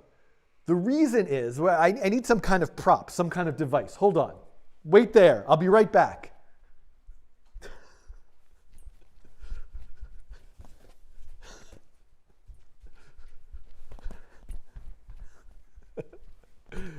Here is a basketball, a little miniature basketball that really needs some air pumped into it. Oh no, oh no. Well, it's fine. I'm going to make this into the Mandelbulb. What I have done, I'm plotting every point along the surface of this Mandelbulb basketball, as well as every point on the inside. So I think what I want to look for are the points at which the neighbor is a bounded point or a not bounded point, right? Like if I'm looking at where's the edge between this basketball and the rest of the three-dimensional space.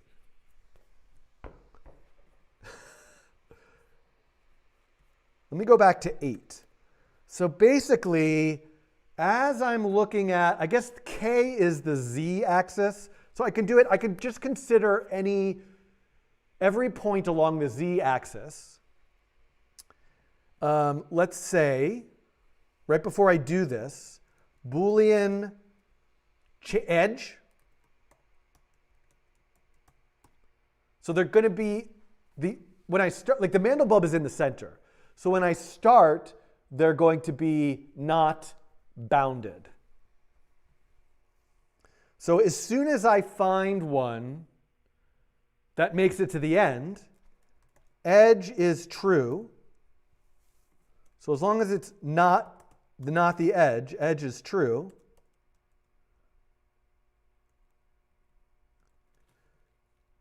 Add it to the set. Let's run this.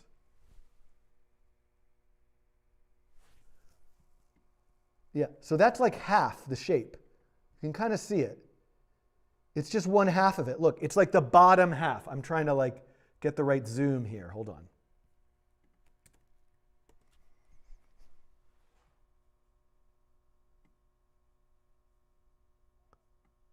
I wonder if, you know what?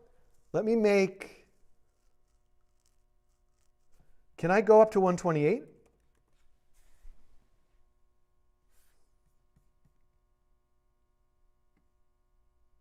Yeah.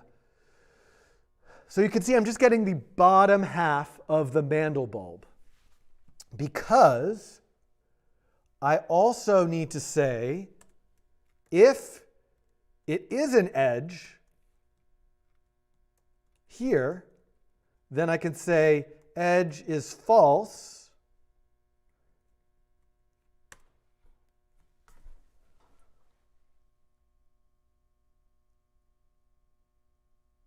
I want to know if it's, no, yeah. Yeah, because if it then finds, right, this is like, the edge variable is like a switch. Like first it's off and it finds a point on the Mandelbulb, in the Mandelbulb. It flips it on and places that point. Now it doesn't flip that switch back off until it finds a part that's not, so it can flip it off and then find the next one. I think this is going to work.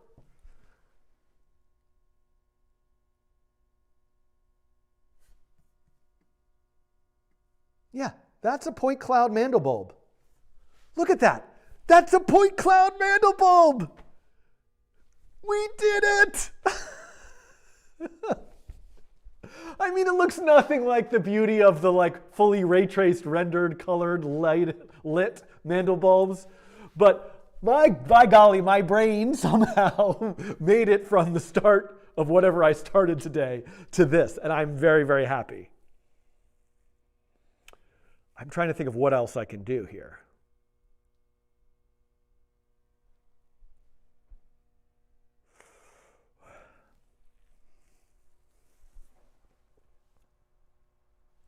Let's try a few things. For example, let's go back to this page.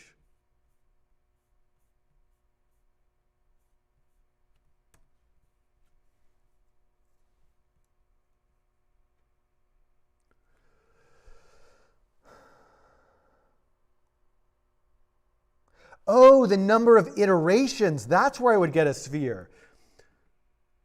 So this is useful to look at, where it's telling me like how many iterations before I escape is the level of detail that I would get. So for example, if I set the max iterations to 1, I guess still getting I got a plane. Let me set the max iterations to 2. Weird. Getting some really weird shapes here.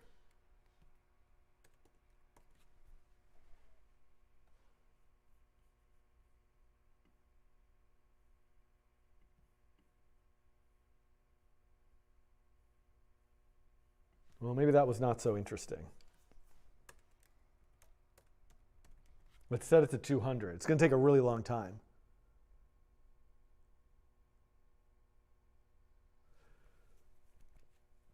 Oh, it didn't like that. Marching cubes could work.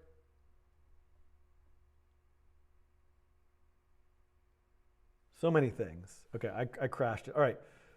So I really should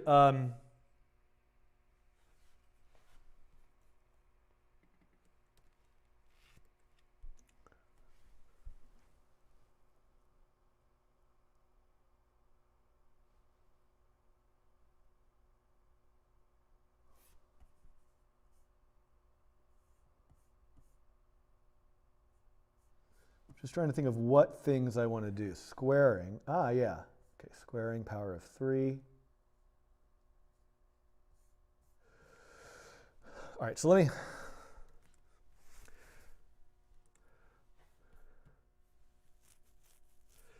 So if I review the original article on which this is based, there's a couple things that I could explore, which is just ultimately playing around with both. If I review the original article on which this is based, there's some things that I could explore, which is reviewing the number of iterations before I consider it reaching the max iterations. And we can see here that iteration 20 is going to give us the most detail. And iteration 200 would give us maybe more detail, but it's not going to be that noticeable even at high resolution. So let me change the max iterations to 20. We'll see if that results in anything different.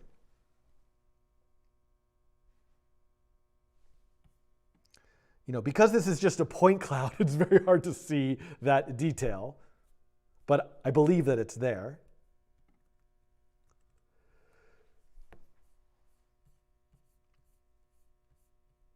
The other thing I can play with is what value of n am I using? And we can see here in this post that these are the shapes that I would get from the power of 2, power of 3, etc. This is zooming in and looking at interiors. Power of 16, whoa, let's look at that.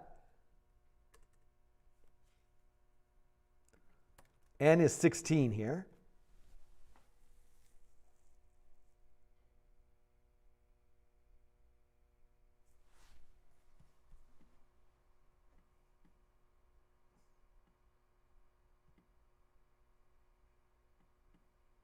Yeah, take a look at that crazy fractal Death Star.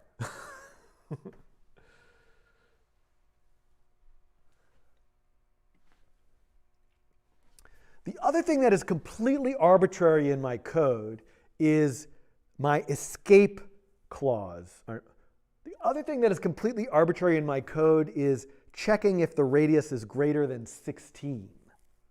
I wonder if I should be using a different number for that.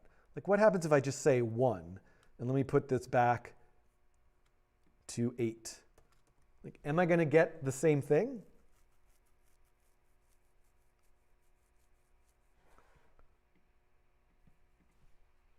Let me zoom out a bit more.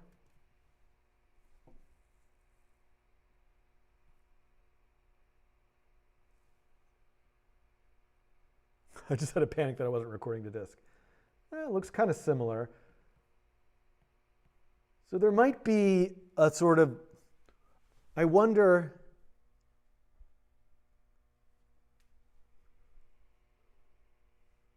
hello from ITP here. Hi, ITP.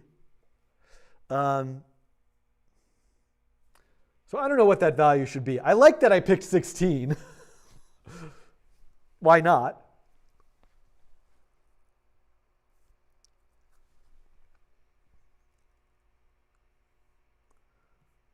I certainly could also increase the stroke weight just to see, or I could draw like a box.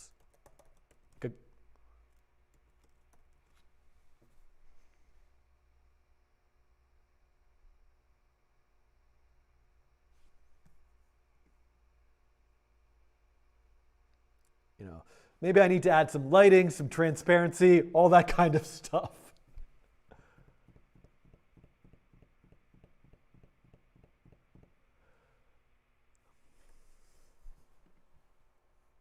Yeah, that makes sense. You know, since the space that I'm working with is between -1 and 1, probably getting outside of that space is ultimately, and maybe like a little 2 would be good just to like leave a little wiggle room there. But that might be a nice place to stop.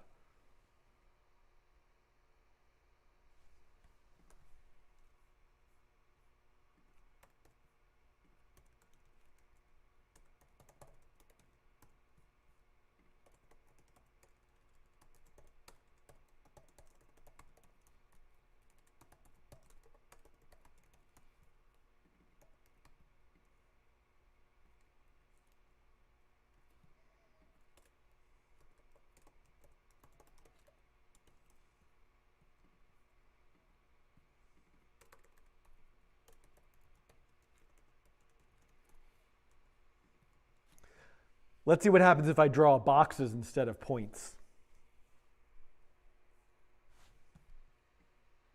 Ooh, much slower. And resolution is too high. All right, that didn't go anywhere. Let's not include that. All right, I think I know what I want to do next.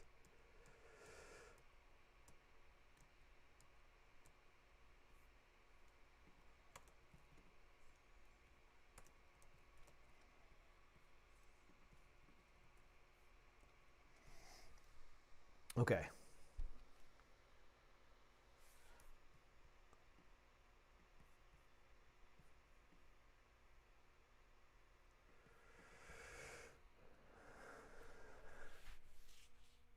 I could set the RGB. Hold on, I'm not seeing the chat right now. So, oh, if I remove the stroke, the number's 2. Okay, I'm going to do my stop-start thing just because I really am at the end here and I want to stop-start. I can't believe it's almost 3 o'clock.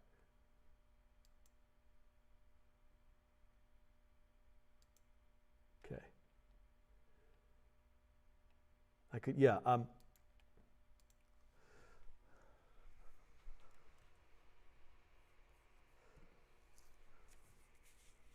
So just for a moment, I want to remove PZCam.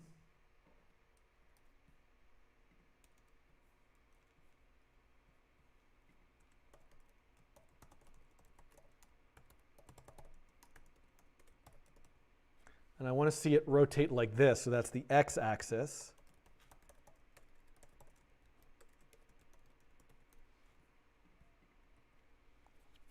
Let's see what we get here.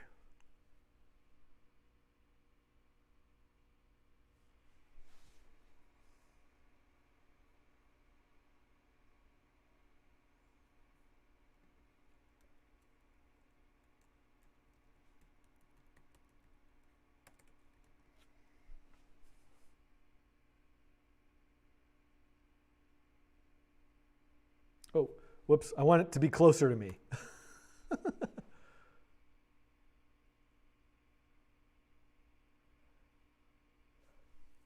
Okay, I just wanted to see it spin like that. I don't know why, but I thought you kind of get this sense of it folding. I just want to make it a little bit bigger. One last try here just to finish this off. There we go. This is what I wanted to see.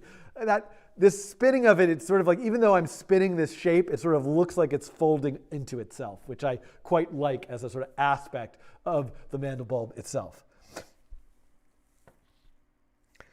So the thing that I'm really, really missing here, and that what I've seen other demonstrations on Shader Toy or with other environments, whether it's Blender or some 3D environment, is actually turning this into a mesh, an actual 3D form, maybe adding some lighting. I think there might be a quick way I can at least see this form. There are some processing libraries. I believe ToxicLibs has a set of volume classes that I could just pass it a point cloud and it'll like make the mesh for it. But I haven't done this in any order where I could sort of like easily logically just triangulate all the points and make it a nice surface. However, I have not done this before. I think the last time I used MeshLab was probably like 5 years ago. And maybe I'll just sort of speed through this for you. Let's see if we can get these points into MeshLab to at least render it as a form.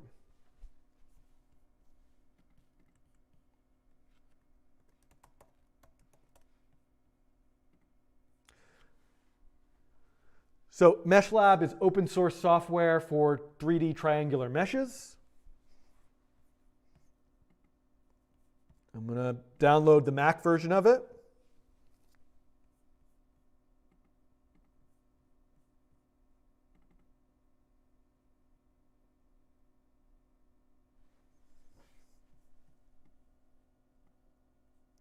Actually, no, let's not do that.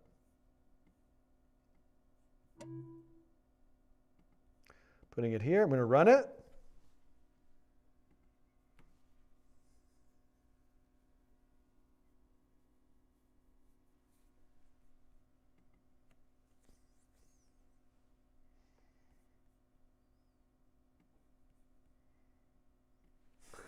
Okay, so this is just ripping. Okay, so this is MeshLab. Does anybody know how to use MeshLab? Is there anybody around that knows how to use MeshLab? File, import mesh. What does it want? Can I just import a text file? Text. Generic ASCII point list.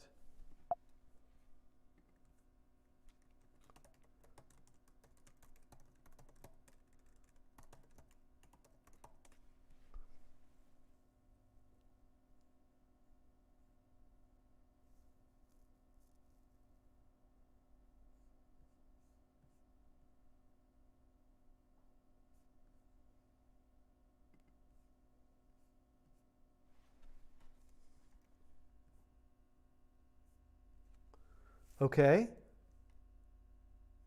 Points stored as ASC files can be viewed using programs such as MeshLab. This is some random site I found on the internet. So here are 4 points of a tetrahedron. Okay.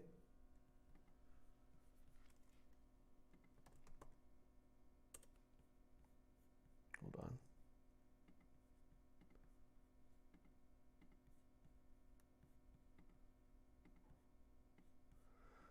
So I'm going to put these points into a plain text file.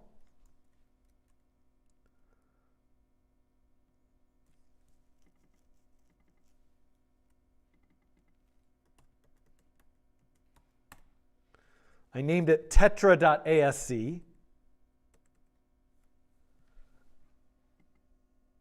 Open.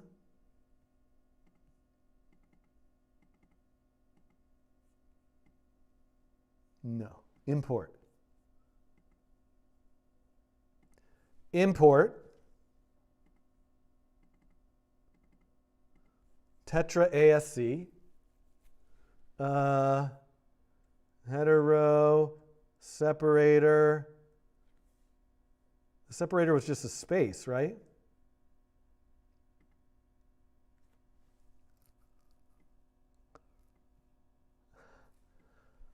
I don't see my points.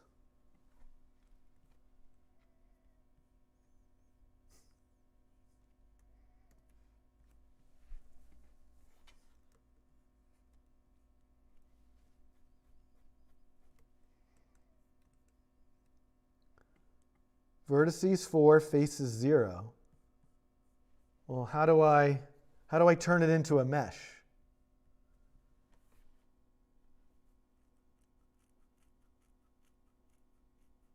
I use Blender.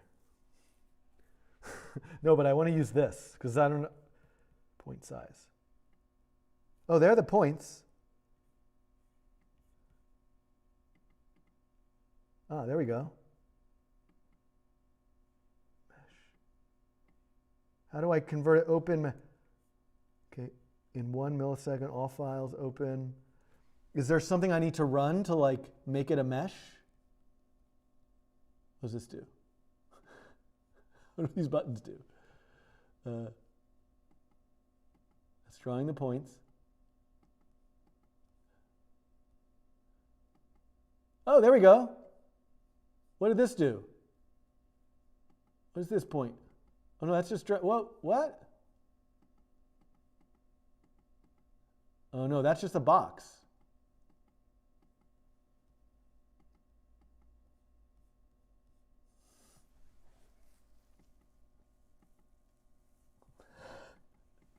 Hold on. File, let's try this again. Import raster, import mesh. Open. Point format, space, color on parsing error, skip. Well, let's try importing. I know how to format the file now. All right.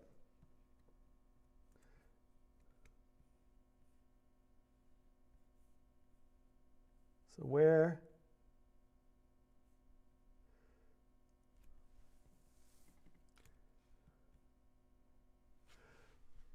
Filters remeshing, bounding box. Okay. Process in right toolbar after selecting points. Let's try this again.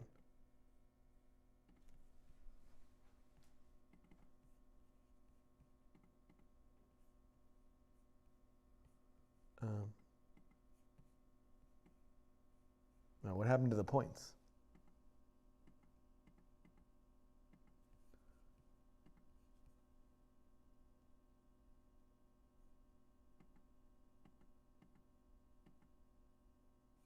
All right, I'm going to import my points.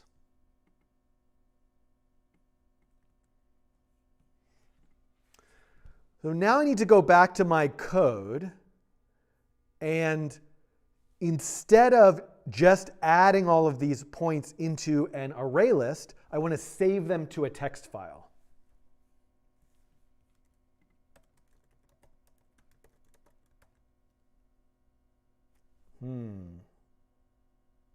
I don't know how many points I'm going to have. Let's use a string list.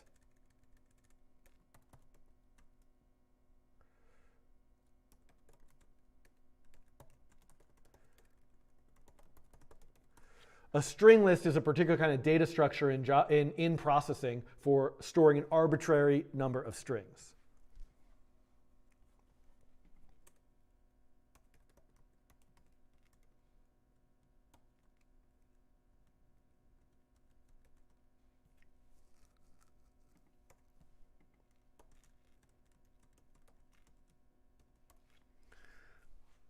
Add append. I believe it's append. So now I'm making a string of x space y space z into that string list. And then at the very end of setup, before I go on, I'm going to do save strings, Mandelbulb.txt, points. Or points, comma, Mandelbulb.txt. All right, let's look at the save strings reference.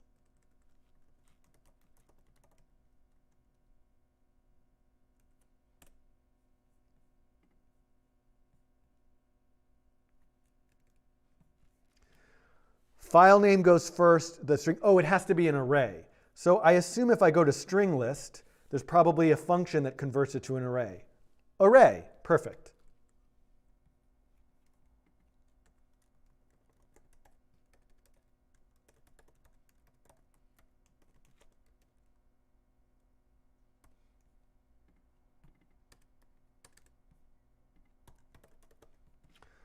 So now this should save all of those to a text file.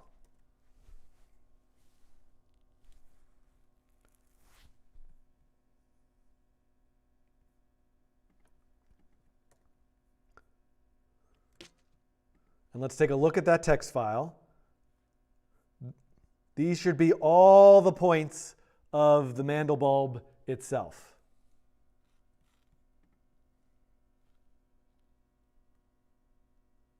Filters, point sets, surface reconstruction, Poisson. Thank you.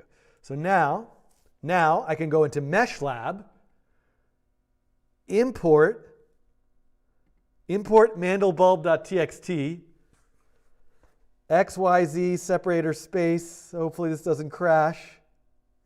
All right, I see it. That's the Mandelbulb. Now, somebody in the chat told me filters, point set, marching cubes, point cloud, smooth normals, compute normals, surface reconstruction. I don't see that.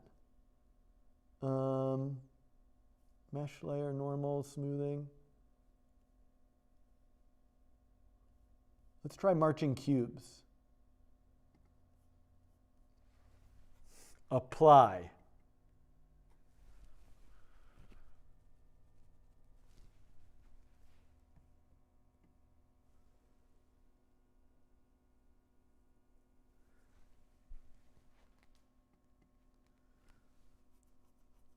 I don't think that did anything.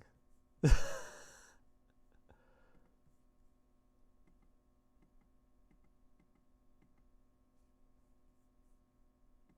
I have to select all the points?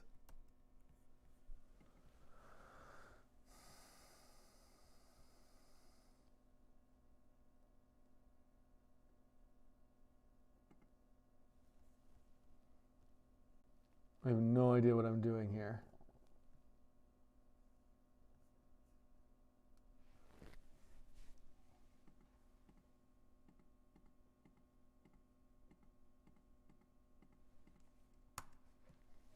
Can I delete these?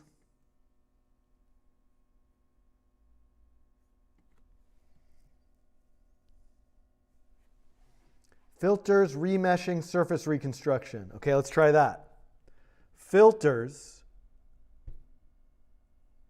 other,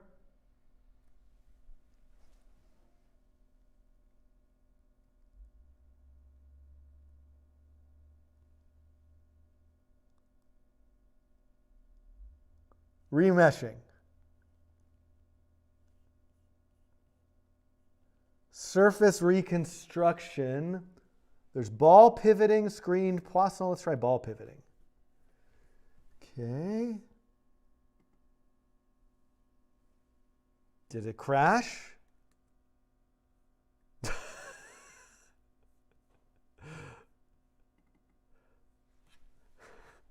All right, I'm trying this again.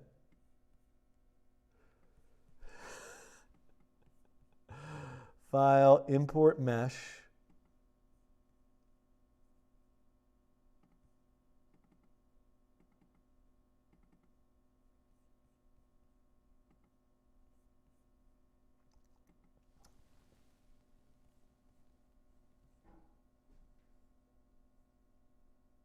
Screen Poisson.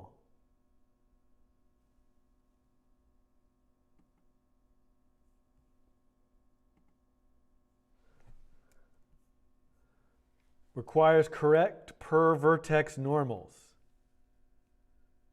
Try enabling pre-clean option and retry. I don't have correct per vertex normals.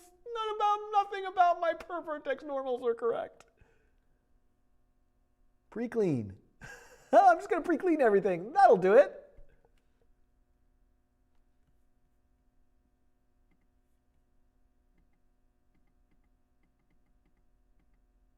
I think I have to give up.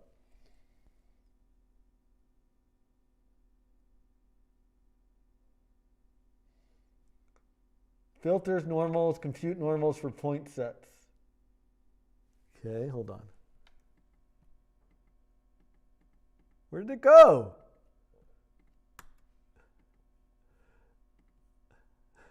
Let's start over. I'm going to try this one more time. Let's close without saving. And then I'll just work on this later and show it after the fact.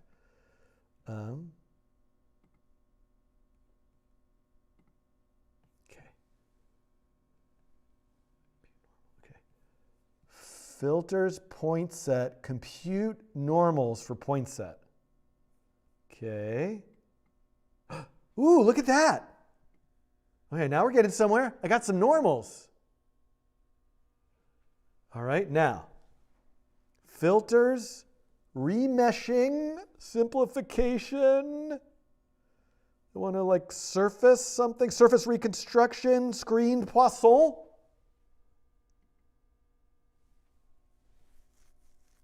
Apply. Ooh.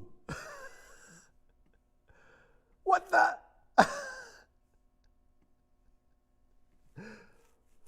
Look at my Mandelbulb. I go inside the Mandelbulb. Whoa! I'm inside the Mandelbulb.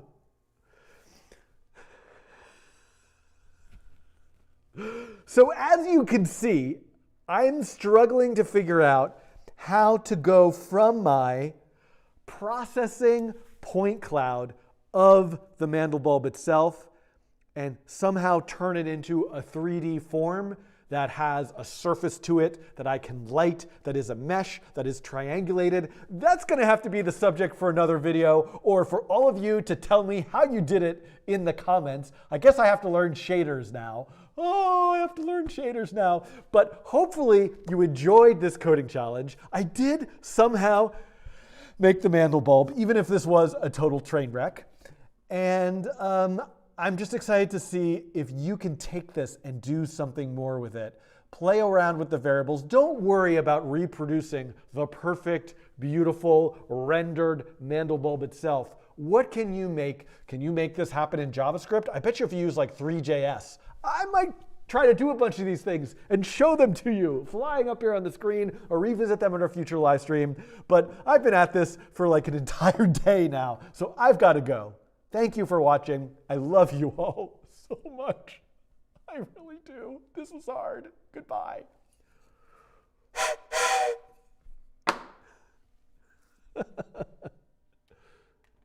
All right, everyone.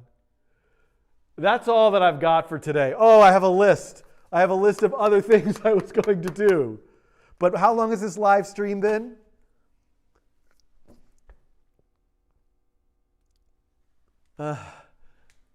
Invert normals. Okay, hold on. How do I go back to this? Okay. Can I go back? Invert normals? You guys got me.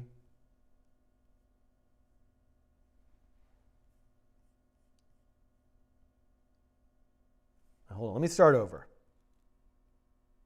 Let me save.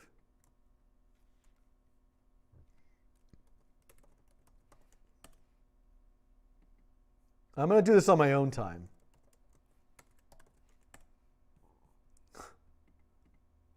Okay.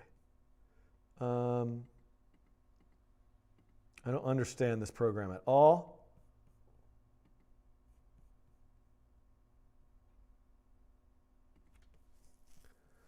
I'm just going to try it one more time. Import mesh. What did I do? Filters, point set, compute normals. Flip normals. Will that invert them?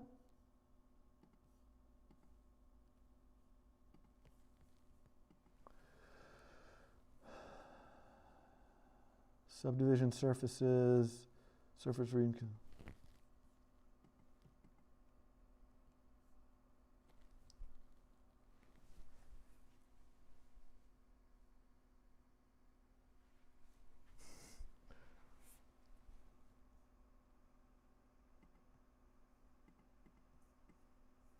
Oh, that might have done it. It's just not lit or anything. Can I save this now? Like, how do I add some lighting?